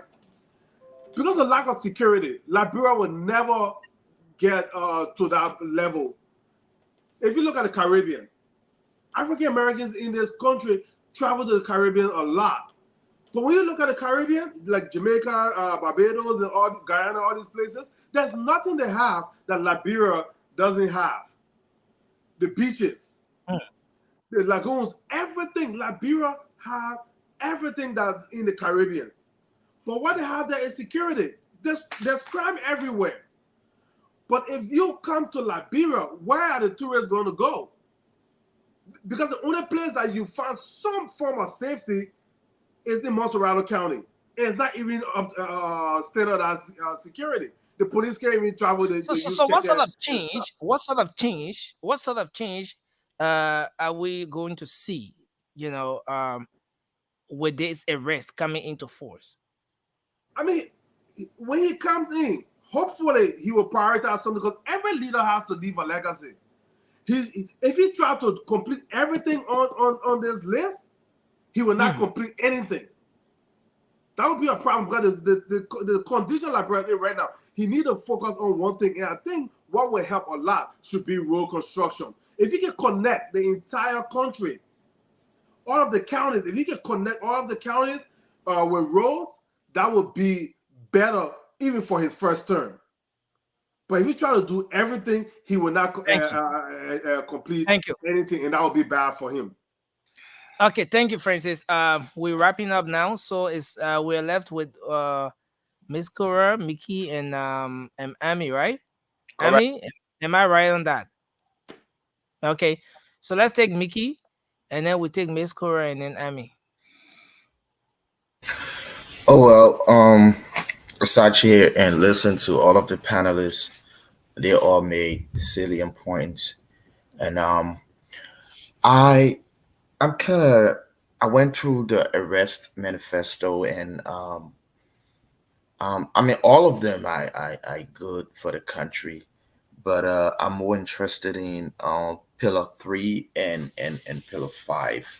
So I would Okay. like to speak to pillar 3, which is the human capacity development, and the first 4 agendas under that pillar. The first one is strengthening education system to improve outcomes. The second one is strengthening early childhood education. The third, improve the quality of primary education. The fourth, strengthen the outcomes of secondary education. Now, here is the thing, right? We can say all of these things, but let's call a spade and not a farming too. We can't tell the people what they want to hear without telling them what they need to hear. These things are not going to happen overnight. The level at which the country has been destroyed infrastructurally and economically is beyond what people can fathom. Now, here's the thing, as I said,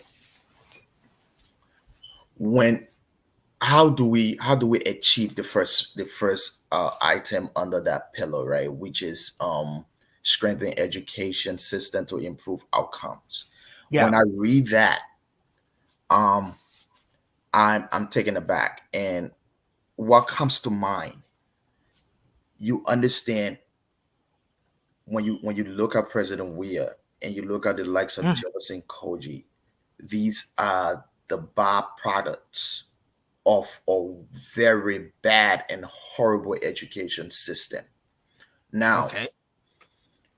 in order to achieve that, we have to go to the root or the crust of the matter, and that is we have to focus on developing the youth, developing the children. You have look, our generation, man, it's a fact. Corruption, when people talk about corruption, on the broader spectrum, they think about people embezzling funds from government covers or whatsoever. But corruption can come in many forms and manner.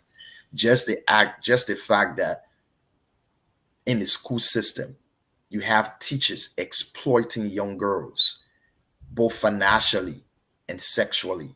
That's corruption in and of itself. So here's the thing, Nelson. How do we do that? I'm a practical person. So weed out the bad apples from amongst the good ones. That is the teachers, the ones who are impacting knowledge into the children. How do we do that? I'm a security person. There is something called SOS, security on security. Now that is where the government will have to. I'm writing a proposal, right? I will share with Dr. Larry Topa because I have access to him. Now, here is the thing: the government will have to spend money. Look, you need money to do these things. Invest in intelligence. Now, the primary school system, the secondary school system, send out investigators in these areas. Let them pose as students. You understand? In order to weed out these bad apples, these corrupt instructors.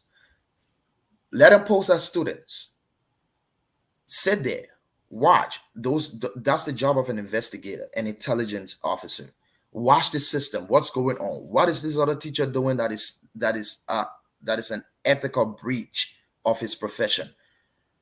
Fast track and create a fast track educational court You understand? Fast track these rotten apples, prosecute them. Now, the good ones, invest in them, send them abroad, let them acquire all the necessary knowledge, come back. And because, Nelson, there's a reason people say the family is the nuclear of the society. You understand? Corruption starts from the home, it goes to the school. Let us engage the parents from the home, because if you start from the bottom of the ladder by engaging the younger ones, it is going to have a ripple effect. Because at the end of the day, the corruption of Jefferson Coaching never started with him as an adult. It started as a child. Am I getting a feel of some sort of campaign or a kind of revolution you're talking about here? Mental revolution, whatever. I'm trying to get the picture of what you're talking about here. Exactly, Nelson. This You need, listen, this system is rotten to the core. Let us not kid ourselves. Listen, you can take Ambassador Burger and make him president today. He's going to inherit the same rotten system. There's nothing you can do about that. You have to stop engaging the grassroots. The system, this thing need a revolution. That's what it needs. We have to start engaging from the homes. We have to start engaging from the nursery, elementary school, junior high. You understand? That's what it needs. We can't just listen. We can't just attack it and put a band-aid over it. That's addressing the symptom and not the root cause. If you want anytime you want to solve a problem, you have to address the root cause of it. So at the end of the day, in order to achieve those things, you have to go back to the grassroots. Because as I said, corruption doesn't start with the person in the government. It starts with that when he was a child, when he or she was a child, goes to school. Don't pay attention to the teacher. You understand? Because he knows that teacher at the end of the day will compromise so that he or she can fly through like a bird in a course. That's what I'm saying. Thank you, Mickey. Yeah, Alfred, I see your hand up. Go ahead. Yeah, just give me a few seconds. I like to say this. There is something we can do about it. I listen to my brother and say there's nothing we can do about it because Joseph Walker come to inherit a broken system. Joseph Walker knows what a broken system is. Let me correct something, Alfred. That's not what I meant. I meant the issue of the rotten system from the foundation. Right now, you can't do anything about it but address that cause, because you already inheriting the rotten people. Those ones, the adults who are already rotten in the system, the law can handle them. But to get to that point where we don't have to exert anything else or any other resource in going after those people, is best. It's just like a soccer, like sport. When you invest in the academy, you invest in the foundation, you breed a whole generation of people who will have a different mindset. That's this is where I was going, right? Let me take you back. In 2006, remember, you have 20 seconds. Remember, you have 20 seconds to take it back. Okay. Joe Boakai and Madam Ellen Johnson Sirleaf, in the era of education and all sectors of the government, put in place a merit-based system. I listened to my brother Bemi here. He was telling you, about the various institution. Before you cannot be a high school graduate and you teach in high school. You can be having a C certificate. They will force you to go get a C certificate and go teach elementary. That's where you belong. You must have a degree before you can teach high school, before you can teach university. In fact, what Madam Sirleaf did was, before you can become an instructor at a university, you must have gone and received your master's degree and working on your PhD before you can teach at the University of Liberia. That was the system they put in place. But when Jowia came, Jowia said to hell with all that thing you are doing, we'll do our own thing here. Thank you. Let's hold you there, and then we move to Miss Cora, and then Amy will take us on this topic, and we take a few calls, and then we wrap up. Go ahead, you're live. Thank you. I've not been feeling well, but when I was listening, I talked to John on the show. Okay, quickly, I would like to go to the plans of of Ambassador Joseph Nima Boaka. The first thing, in order for us to achieve, if we become president, I would like us to decentralize all of the payloads that he's speaking of. You got to decentralize the payloads. When you decentralize, you will see people migrating from Morovia. Because of the war, people migrated to Morovia. If you find a lot of children in the street today, it's because the interior part of Liberia is being closed down. There's no way you can farm to market. There's no way you can do a lot of things. I was born, I grew up in Tottenham, but I never knew Morovia until I started to become an adult. My parents used to bring us randomly to just come and see Morovia. But our lives, we enjoy it. So when I talk about decentralization, I will look at the agricultural sector first. You see, in Kari, they have, in Bon County, they have an area called Kari. Kari was responsible for planting a lot of crops, rice, and other things. And houses were built. People left Morovia. They were living beautifully in Kari. That whole place gone to a big forest now. Their houses are all spoiled. Most of the houses are down. So Ome Boaka should strengthen that part. If you're going to decentralize agriculture, look at the different parts of Liberia where things can easily grow and where the aspect of agriculture that can be used to succeed. You strengthen that part. So for Bon County, you go back and renovate those houses and tell the people to leave from the agricultural ministry, the overpack in more offices, then they go back, give them homes. Then they use the idea, the knowledge to grow more food. That can be successful. When you come to fishery, you look at the southeastern, you can improve the port system. Right now, we cannot say in 6 years we can run the road from Ghana straight to Maryland, even though they have short passage of the road being fixed. But if you use the port and then you have the ship, the boats going to harbor, people will have their goods. People will not live in Morovia. People will not depend on government job to corrupt themselves because they want to steal. They will do their businesses. They will do a lot of things. And things in Harper or in the southeastern region will be cheap because we will have access to them. So I will ask that he do that. When you do that, don't call me. I'm doing my pillows here. Then another thing I will also take 1 minute to conclude. Take 1 minute to conclude. You're not being fair with me. An entire minute to conclude. Give me 2 minutes. 2 minutes is too much. Okay, take 1 minute, 10 seconds. Okay. I will talk about the tourist center. Somebody said that people will not be able to visit Liberia. People will. If you build a park, a water park at the Padawi waterfall, you call it a memorial park.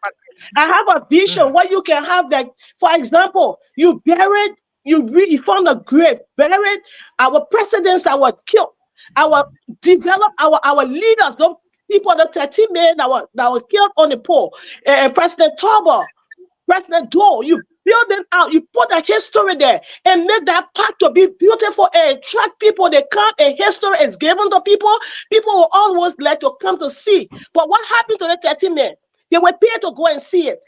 You improve the waterfall. You improve the waterfall and then you build further fee. Thing like, for example, some Kedo used to like, you build by a grave area, you put a sport complex there. Then people will come and say, oh, the lesson Kedo did this. People will come and see. It attracts people into your country. Then I will come to here. Those are the tourism aspects that you think once addressed. But basically, we're talking about the manifesto. They have a rest pillow. That's what we're trying to digest. That's what I'm saying. How can we achieve? You cannot stay in there. You got to decentralize. You got to have ideas. What can I do to attract people coming to my country? You say you got to strategize means. You got to strategize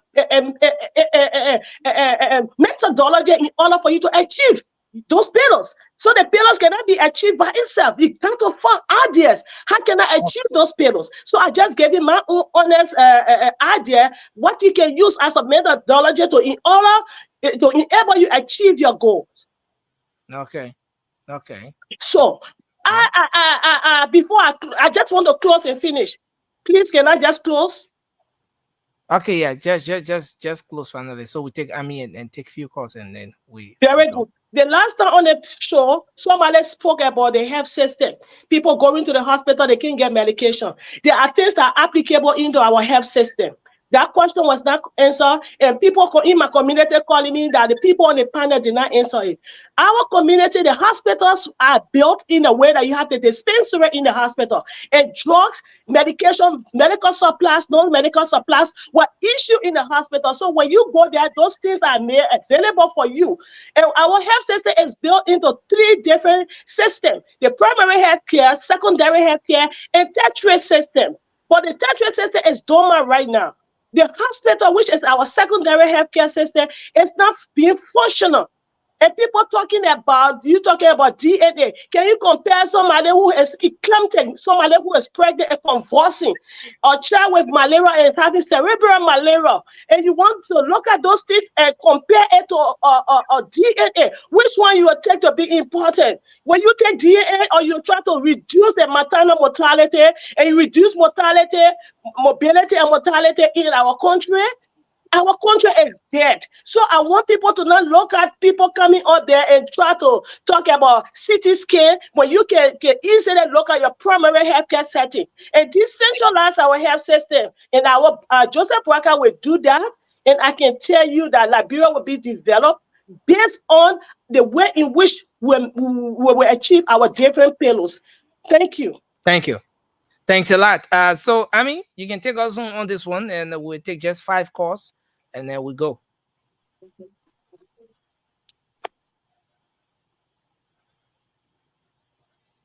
Ami, you are muted.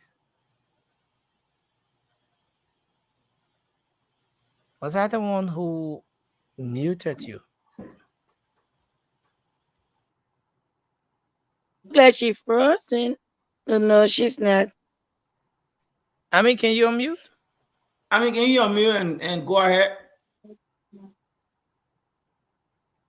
Ami, we're not hearing you. She ain't even start talking yet. Ami, we're not hearing you. What's going on? Ami, are you there? We're not hearing you at all. Um, I mean, just left. But let me say something to Miss Cora before. I mean, you back now? Okay. All right, gentlemen. Okay. Let me say something to Miss Cora. Yeah. I'm I know sorry, you're Miss coming. Yeah, I know you're coming, Maggie. But let's try Ami again. Ami, you there? Can you unmute?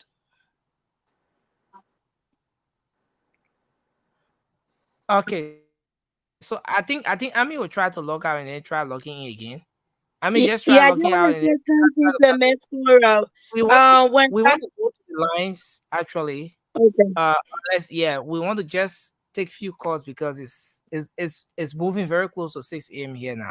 I think she that thing is Yeah, that short, is that yeah, low thing. yeah, you want to take few seconds, just take few seconds, then we Yeah, take the just few seconds. I just wanted to say when I don't know who. I mean, you said people are calling you for the health care. We did answer the health care on this platform because I rightly said and explained to them that in the healthcare medication, when you go to the hospital, you get medication while you in the hospital. We did clarify that on this platform. Okay. Okay, that's why there was. Thank you very much. Thanks a lot. But So we clarified that Vasco brought wrong information to the Liberian people that in America, the people go outside to get medication out, and we corrected him right on before he left. Thank you. Okay, thank you. Okay, so let's take a few calls now from the WhatsApp line here. Let's start with our first call here. We'll get Ami to come in as soon as she's ready. Hello, you live. Yeah, Nelson, this is Theo Wilson. I join you from Brooklyn Park, Minnesota. Okay, Theo, go ahead. Yeah, briefly before I make my point, let me just do an addendum to the last caller who mentioned the issue of tourism, talking about ex-presidents, a brief, and all of that. I think if that should be done, we should include the 4 auditors that were murdered by President Weah, where we can use them as a historical site for people to come and visit. Yeah. It will go down in history that he killed 4 auditors, in an attempt to cover his corrupt attitude. Yeah, now quick to speak to the issue of the pillars of Ambassador Bwaka arrest. I will want to talk on the rule aspect. The rule aspect is very key and tantamount to our growth and development as a nation. Because regardless of any development that will go on, we cannot have accessibility to whatever infrastructure we will build. When it comes to agriculture, we will not have adequate movement of the people transporting our goods from one place to another. So our key one of the key pillars of the Bwakai agenda that I hold to is road development, which can also move from one point to another. Local farmers can Thank transport you. their goods. Thank you. Ambulances will be able to move from place to place to transport sick patients. Thank you. Thanks a whole lot. Let's go there and take this person. Hello. Hello. Hello. Yeah, please go ahead. Your name and where you call from. My name is Benson Mason. I'm calling from Fort Worth, Texas. Okay. Let's hear you. I said that I enjoy your guys' deliberation, and I think what I find all the panelists are doing are giving us wishful thinking. They are telling us what we want to hear. They are not telling us how they're going to accomplish those things. The how is a matter of importance. Look, not by saying, no, we'll build roads. How will you build the roads? What are you going to do to build the roads? What are you going to make the roads with? What are the roads going to be constructed of? These are things. Who are you going to be? I like what Mickey said. The issue with this government that is going to be coming in, whether it's George Weah or Mr. Honorable Burka, the problem will still be the same because the people that is around them, who will be his lieutenants, will be the one scoping up the money. Okay. When one of the guys, somebody talking to the economy minister and trying to get rice company into the country, and he said, "What's my percentage?" This is not the president asking for it. These people, Liberians, is rotting to the core. The corruption is not only on the top; the corruption is to the bottom. And if Liberia wanted to do anything better, thank you. They have not elected corrupt leaders Thank to you. parliament. Thank you. Let's go there and take this person. Hello. Hello. Hello. Yeah, go ahead. You're live. Your name and where you joining Hey, us from. Nelson. Yeah. Thank you again. My name is Michael Glenn, calling from California again. Yeah, thank you very much. Yeah, so I listened to all the panelists in studio, and I think Mr. Johnson and everybody else spoke to the issue. But regarding, I mean, you can approach this thing with like former finance minister American said today. You already have the economy hub being created by the construction of the road from Monrovia to Ganta, and the one from Monrovia to Buchanan. So the railroads from Yekipa to Buchanan Port is there. So if you complete the road from Ganta to Zwedru, to Tapeta, and then to Zwedru, connecting to River G to Harper or Meridian County, it's right there complete. So, and Ambassador Baka himself has said that the Southeast will be invested heavily in agriculture.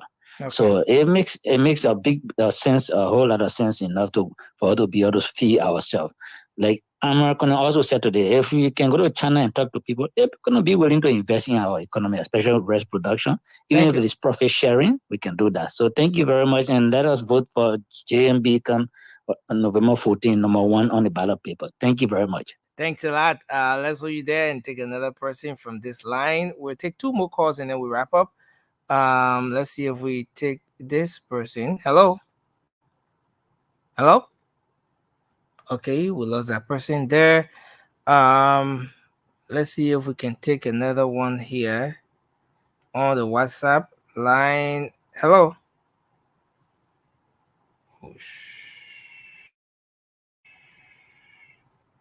Okay, so we'll have to come back to do our closing now. My gadget here is acting somehow. Let me see if I can squeeze this person in. Hello.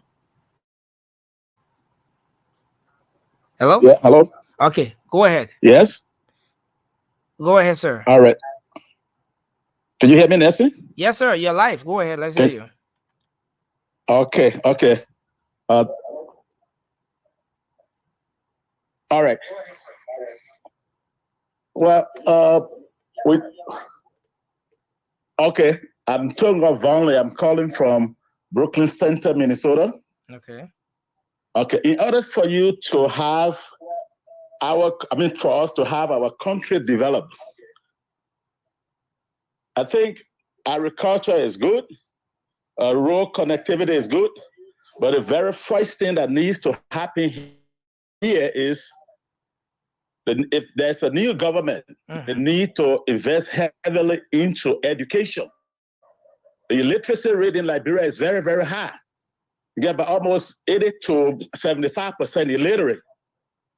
You know, in order for your country to develop, you need to to invest heavily into education. Education will brings about technology, and technology will bring about money. Meaning, you encourage people to go into field like engineering, medical sciences. I'm a healthcare worker. And so the second thing would be the rule of law. Okay, the rule of law is broken in Liberia. I mean, it's completely almost a lawless country. And you cannot have a safe country. No investor will want to go into a country with that amount of crime rate. Okay. You know, the lawlessness is all over the place. Thank you. Yeah. Thank you. Thanks a lot. And this cannot help you and myself or investors to come and take their money and put it into our country. They will not do that. Yeah, so education is primary. You can do all the other stuff, roads, healthcare, but education is very, very important. You need to invest heavily into education. I'm not an economist, but if you ask any other economist, they will tell you education is number one, you know, and then it brings about technology, and technology brings about money. Thank you. That's how country get rich. Thank you, sir. Thanks a whole lot. All right. Okay, so this final person now. Hello. Hello. Yes, hello. Yes. Me? Yeah, please go ahead quickly. Let's hear you. Oh yes, how you doing? Yes, sir. We okay. We're doing well. Let's hear you. Oh, thank you. That was so much for the show and then following you guys. First of all, the name is Jerry Dobley. I'm calling from Springfield, Mass. Okay. I would like to encourage our people back home in Liberia. If they ever overlook anything in their life, this Ronda election, people who are sitting on the fence, our people going to punish them in 2029. But this Ronda election are encouraging our people. Don't say that the people think because of the mentality will get in Liberia. Please, I'm begging them. Go exercise your constitutional right. Don't sit down any other day you will get yourself to be blind. You will say, oh, I got my family member in America, so and so play. That person get their own family too. They're sending you $5, $10. It will not help you. Please, I beg. Go and vote Honorable Joseph Numa Bwaka. A lot of people waiting to kind of invest in Liberia, but we need a good government. We don't want government that want to go fuck out. We don't waiting to listen to people. Thank you ever so much for the show. Thank you. Thanks a lot. So we'll come back now to do our closing. We'll start with Miss Cora, and then Maggie, and then Hans, the birthday man, and then we take Alfred. Amy is trying to come back. I don't know what's happening. Maybe we'll have Amy joining us. But go ahead. I just want to talk to all my families and friends, everybody in Liberia. Every morning you get up, some people can say, how can I start my day now? It's not easy. Look around you. All of the hospitals, honestly speaking, I always speak from the health side. You see, our whole NDS that used to support our hospital with medicine. NDS finished right now. Nobody talking to face NDS, the National Drug Service. NDS have all the small facility around giving medicine. Everything's poor. If you go to the schools, everything's poor. The university, the Cottington are having master program. The people can be standing to the window after the teacher finished speaking. Then they say, okay, you put it together to appreciate the professor now. That kind of thing we'll be doing. I beg you. My family are really begging you. We need to see how we can do. You don't say that put a man back again. Then the boy go for a second term. We'll be going down the drain over and over. Everybody know what's happening. You please vote for Joseph Boyka. I can tell you that You will see a new thing. We're going to have a government of inclusion. Everybody will have a say. People will work together to correct the mistakes. So I beg you please go on the 14th. Don't say attire. They finish cheating. Even if they may win side or cheat, they may know. Don't say that. Just go. Once you can cast your vote, I can tell you your vote is your voice. And your voice has a whole lot of power in it. And I can tell you Liberia will become developed. It takes you and the rest of the family to come together to do it right. Thank you very much. Have a good night. Okay, thank you. Let's take you, Maggie. My fellow Liberians, just want to tell you on November 14, again, you're going to be making your voice at the ballot box on the 14th. And the number is number 1, JMB and JKK. Like our sister just said, putting George Weah back, it just sending our country back. This is not an entitlement. They always say UPF is entitlement. It's not entitlement. You don't have to go back for 12 years. Take, for example, the big country, United States of America. We had Barack Obama, the president of Barack Obama and Joe Biden. They ran for 2 terms, 8 years. The American people decided to change. They make a change. They brought in the Republican Party. And what happened? The fact that the Republican Party did not do anything good for the country, they decided to go right back to the vice president of Barack Obama. He is the current president of the United States. So change is possible. If you see something that is, things not going right now, it need a change. You need to make a change. Nope, God will not come from heaven, my people, Thank you. and change the situation for you. You have to change it for yourself.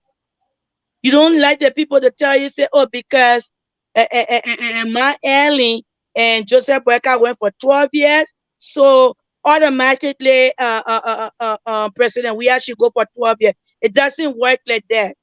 If you see that the country is not working, you change it. And I'm on commend you. You did extremely well. You change a lot of people that are sitting to the election. You change them. Let me tell you, the same people that you changed today, like Carlos Gray, you say I don't want him. He's gonna go right back. He's gonna go right back because President, we are gonna give him a job. He's gonna go right back. If District 8 can change it, I want District 8 Thank to you. get up and walk to that and on November 8th. And November 14th, November 14th, and vote for Ambassador and Joseph and Barker and Jeremiah Kuhn. We Thank can you. do it. Thanks a whole lot. Thanks a whole lot. So we would take Alfred, then we take Hint. Would take us on. But listen, I want us to close the show by wishing our fellow panelists, someone who has been here with us, hence happy birthday. I understand Charisma has a birthday today as well. But let's have Alfred to go, and then we will close up on that note. I like to address one of our callers who called and said that we are doing wishful explanation, wishful thinking. Let me say to you, we all of us, we have acknowledged the fact that Liberia is at a crossroad. Mm-hmm. We have acknowledged the fact that for change to come, it comes with a lot of pain. And we have never said on this show that Joseph Boakai is a miracle worker. We have never said that.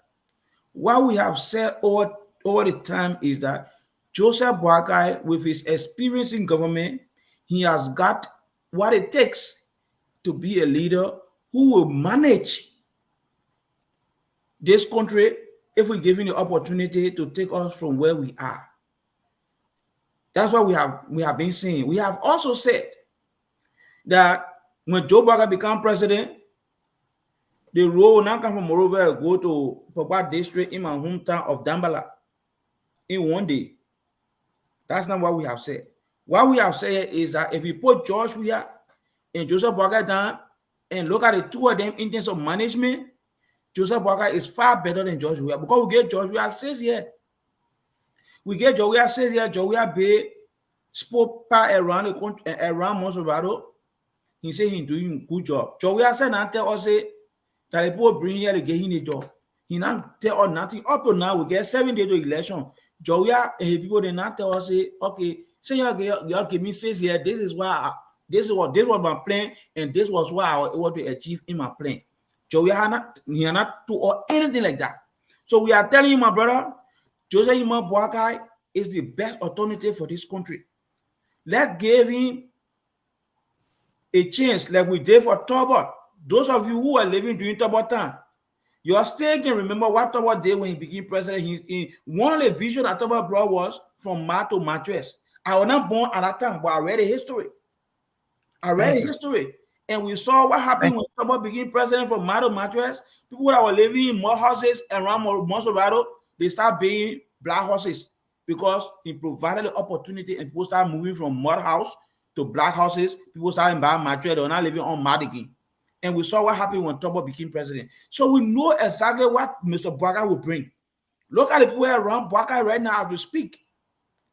Look at the people that are around Boakai.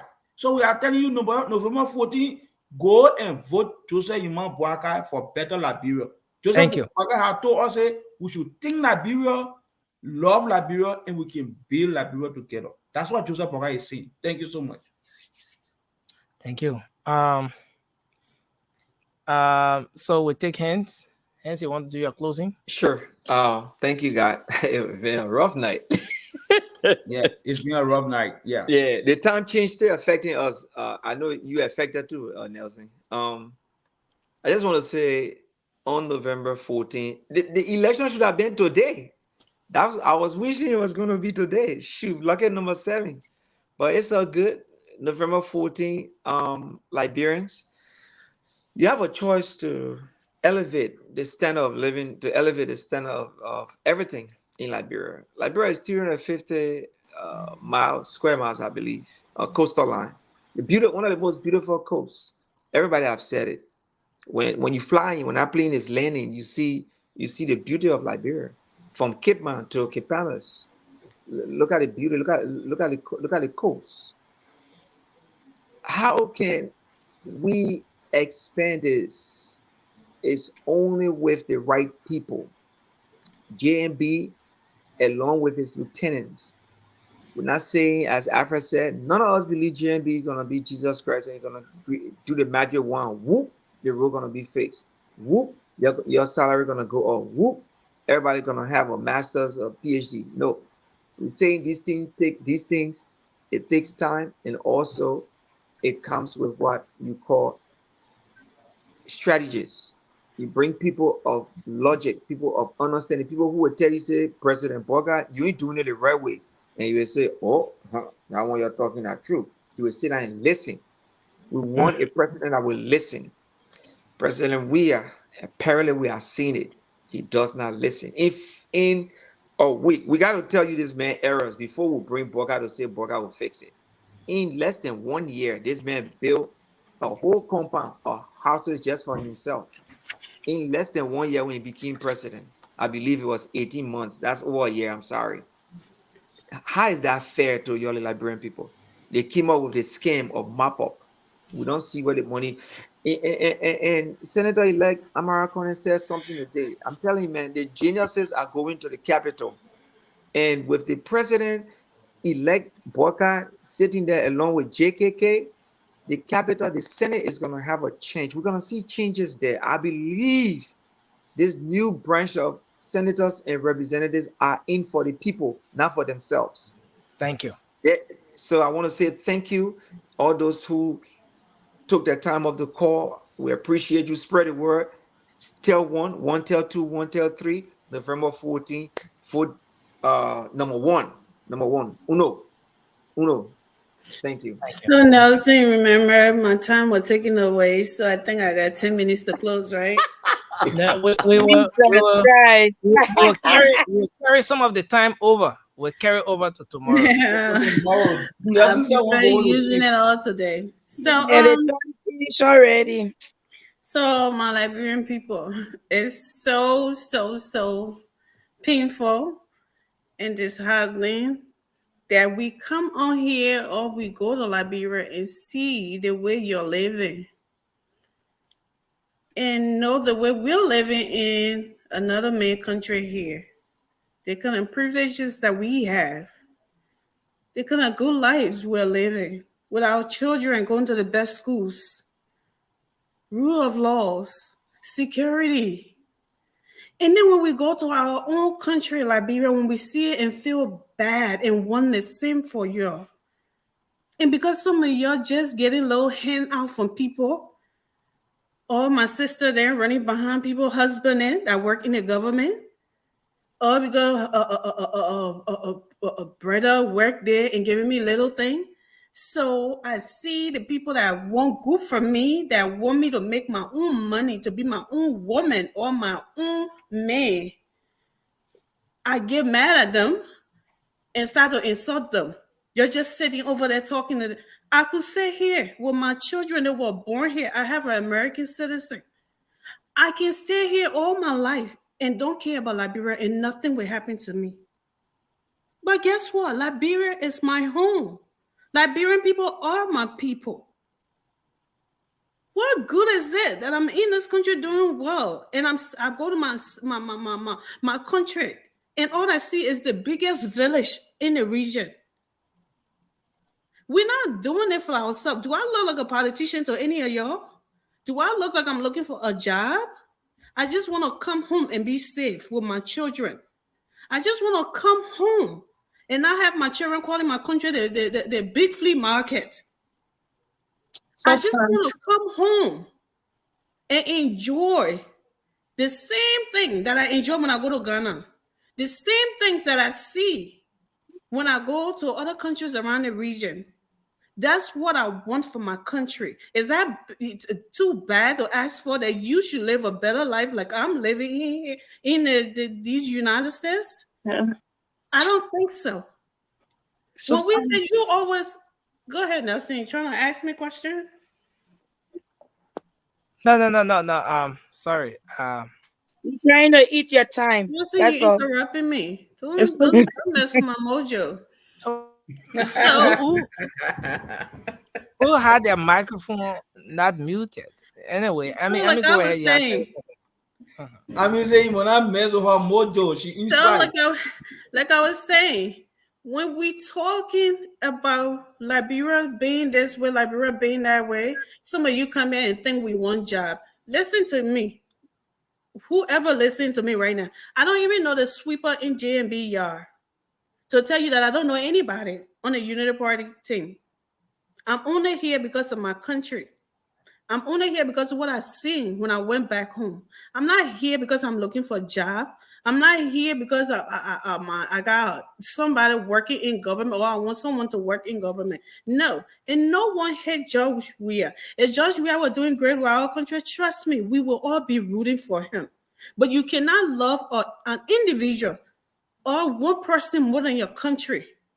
You cannot love him maybe because he's from your tribe, and then the entire country ethnic groups are suffering, but only that one man and his family enjoying. What sense does that make?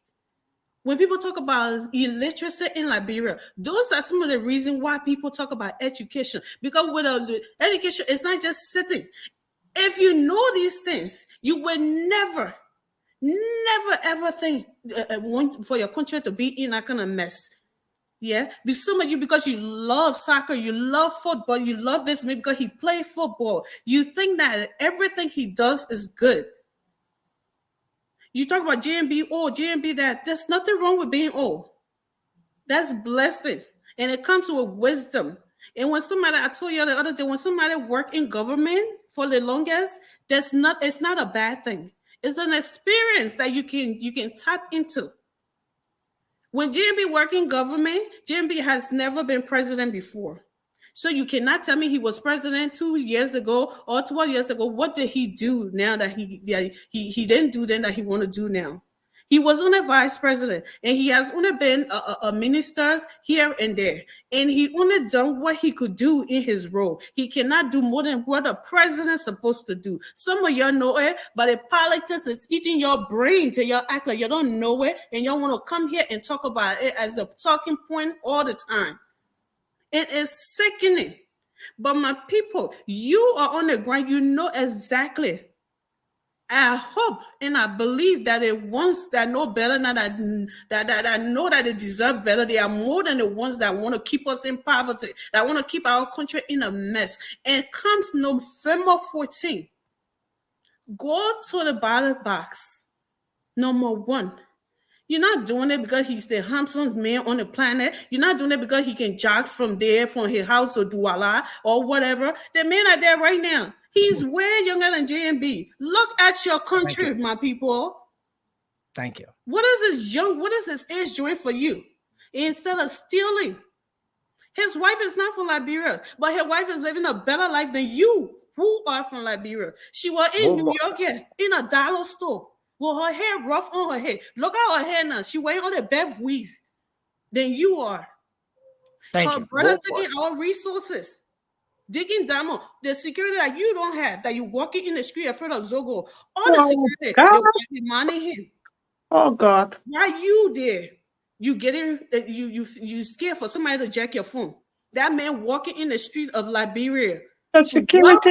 Armed security. Oh and God. you think you deserve that? Oh. Come on, people. Y'all stop frustrating yourself and you think you're frustrating. Let me tell you, JMB can lose the election tomorrow. It will not do a doggone thing to me. Okay? We want our country to be better. Is that something bad to ask for? But guess what? God has already signed it. You can be there because your boyfriend work in something. Go look for your own man. Stop running behind the people's husband. Look for a good government that will come, that will make you to work for your own money, sisters, and stop running behind men and supporting them because they're working in and they're giving you $5 a year and they're saying, Rescue missionary, we beg you. Rescue missionary, we beg you. Your uncle work there and giving you $5 a year and there. Thank you. For a government that will come and bring in investors that you will work and be your own woman and your own man to make living on your own. Thank you, my sister. Thank you.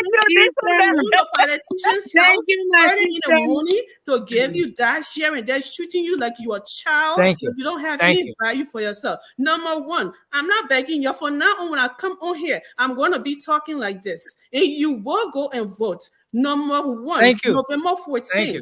Thank you. For good governance, responsible government, good roads, good healthcare, good schools for your children, our nieces and nephews. Vote for goodness sake. Thank you. No sugarcoating, no sugarcoating. Well, I want to say everyone for being here tonight. No, it's not hate when I hear callers calling here acting like you speaking for them. Thank you. And they want to be. Thank you. We want to say thanks to everyone. Again, we want to end this show by wishing our brother. I mean, I want to sing, but I don't know what's happening in the voice. Somewhere here. I don't want to you. Happy birthday to you. Our direct Happy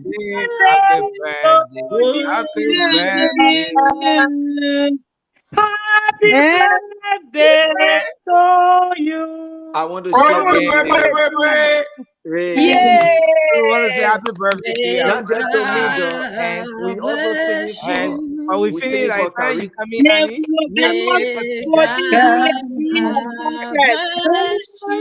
We adding a fire in a birthday song.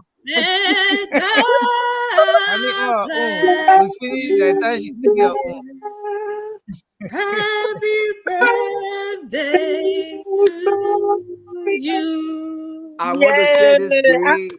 Thank you. I'm making Great. for today. Listen, listen. They also share this day with the Honorable Karishma. Today's her birthday as well. Okay, so just so I don't forget, Charisma's birthday is today as well. Happy birthday, Charisma. We And sing the birthday song. Consider Verda has a birthday today as well. Consider Oh, look Jeremy at my Verda. counselor. Yay. Yeah, happy birthday to Happy you. And today birthday. is consider Jeremy Verda's wedding anniversary as well. So he's Wow. celebrating one. Happy birthday, is Councilor today. Verda. Yeah, and so consider Happy Verda, anniversary. Happy birthday. Irishman, and Hands. All of you are celebrating birthdays today. So we want to say happy birthday to you, and we wish you all the best. Happy birthday to you, Hands. Happy birthday to you, consider Thank you Jeremy Verda. so much. Happy birthday to Charisma. Anybody have Charisma photo yet? What a photo shoot Charisma did? Oh, I was saying my photo. Let me say my photo shoot right now. Biggie, Nah, you see how you guys can do the thing. Y'all can do the You thing. be I was saying you send a mail photo for the You're mail. supposed to You send the go thing see now you want the photo. People mistake you up. That's it. I get girls in my heart for you. I did not start the thing. At least you're supposed to give me some meanings. They're shocking you, man. No, I mean today. I mean nine. But you say thing when you want to talk for again now. You so I beg you the poor they don't spoil that whole thing. I said tomorrow. You said you wanted more time to do that. And she told us that she was not feeling well. She was resting. Yeah. You can't show here. Board number one. Nelson, check your. No, she had to come. Nelson. Yeah. Check your she stuff. Had to come. I send it to you. So she had to come. She had to. My brother, let la bro Benny. Let la bro Benny. We don't play with you. Board number one. Number one. J&B, number one. Doesn't work. Stay in my scrub. Man, you saw your son used to be able today, yeah? And rescue missionary. Yes, stay in my scrub for the Liberian people. I know, I love it. We have all our differences in our Liberian community here. Yeah, hands on this show here. The drama like in our Liberian community are fun. But when it comes to Liberia, the way we can unite, no one can do it happy. I felt it just now, yeah. She said, I show my what did she say? My what, Southeastern? Charisma birthday. I'm from Margate. Wishing yeah. Charisma birthday. Really? Well. I didn't know. Charisma. Happy birthday. No, we're not singing all the songs. We're singing everything Happy birthday. I send it to you. We sang so imagine. You mean today that's also hey, well, show you the picture that he sent to me. Try it. Who birthday? That picture, that picture can scare people. I tell you, Hans, I don't want for the people that want them for JB. Imagine the photo him. This is not a regular picture. This is an officer picture. No, they want to come on the show yet. We beg you. But what? But post the picture. Let me see the picture. What do you mean that? I'll have to post a picture. Yeah, it's an officer picture. It's not a regular picture. But why send the right picture, man. They want to view picture. Okay, so this is Hands there right you here. Go. Officer Hands celebrates his birthday today. Happy birthday to you, Hands. Thank you. Thank you for your service, sir. You see the picture? Hands you see a one pointing like one? When I'm giving the main extra time, you guys shouldn't be wondering why. You know, you shouldn't wonder why I'm giving the man extra time because you see it right there. You scared of man? The man always has extra time. Yeah, so I see the man picture I think about when I was in uniform. What is it, Virginia PD? Okay, man. We want to say Thank you, That, thank you, that, thank that's you, all in of guys. you. You in Maryland, right? Or DC now? I work in DC, Yes. but I live in Virginia. The DCPD. Oh, you stay in DC, okay. I work in DC, but I'm a Yeah, DC I PD, know but I you live in in you Virginia. live in Virginia. I knew. I we know. understand. Yeah, I think you're still working in DC. Nelson, I bring in donut tomorrow on the show for everybody. I mean, I met Kwa speaking group. I didn't even start speaking now. I met Kwa. You say bring it donut. Pastor, My How does man, the how yeah. does Nelson, the donut you will eat donut tomorrow. how does the Listen, donut impact me? How do I get what if you come feel? to show? What if you come to show tomorrow or tonight and say, "Oh, hands, I saw the donut." Then what? Nancy Anyway, does not know about your officers and your donuts. He doesn't know about that. Nancy, There's you something can behind that us. donut. There's The something behind officers the donut. always eat donuts on duty. I wonder That's if the funny. officer can eat donut too. Yo, They stop got it. it. the thing I want to talk Nigeria about, donut, the okay. best But donut. anyway, we have to go. Thank you, Dunkin' Nelson. Donut. Thank you. You know, at this hour, right? Anyway, let me leave that. Anyway, thanks to everyone. We appreciate you. Thank you, Alfred. Thank you, Miss Cora. Thank you, Hens. Yes. Hens, Maggie, Hens. I mean, everybody, we appreciate you. We hope to be here again tomorrow for another show. Anything from Mama Thank you, Liberia. Nancy. And Thank you thank for you, having Nelson. me. Your bye, guys. Love you guys. Okay. Thank you. All right. All right. Bye. Yes, Nelson. I won't be one of the last. Oh, I mean, you won't go? You're She won't, keeping the birthday, man. she won't close You, the church with us.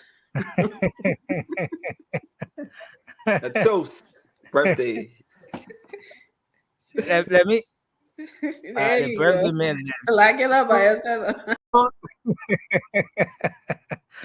Well, folks, we want to say thank you, man. Thanks to all of you. Join us tomorrow for another edition of the Late Night Show. Until then, have yourselves a good night. Sorry for the break-ins and interruptions and stuff we experienced today. Yes, hopefully it'll be better tomorrow. Thanks a lot. Bye bye for now.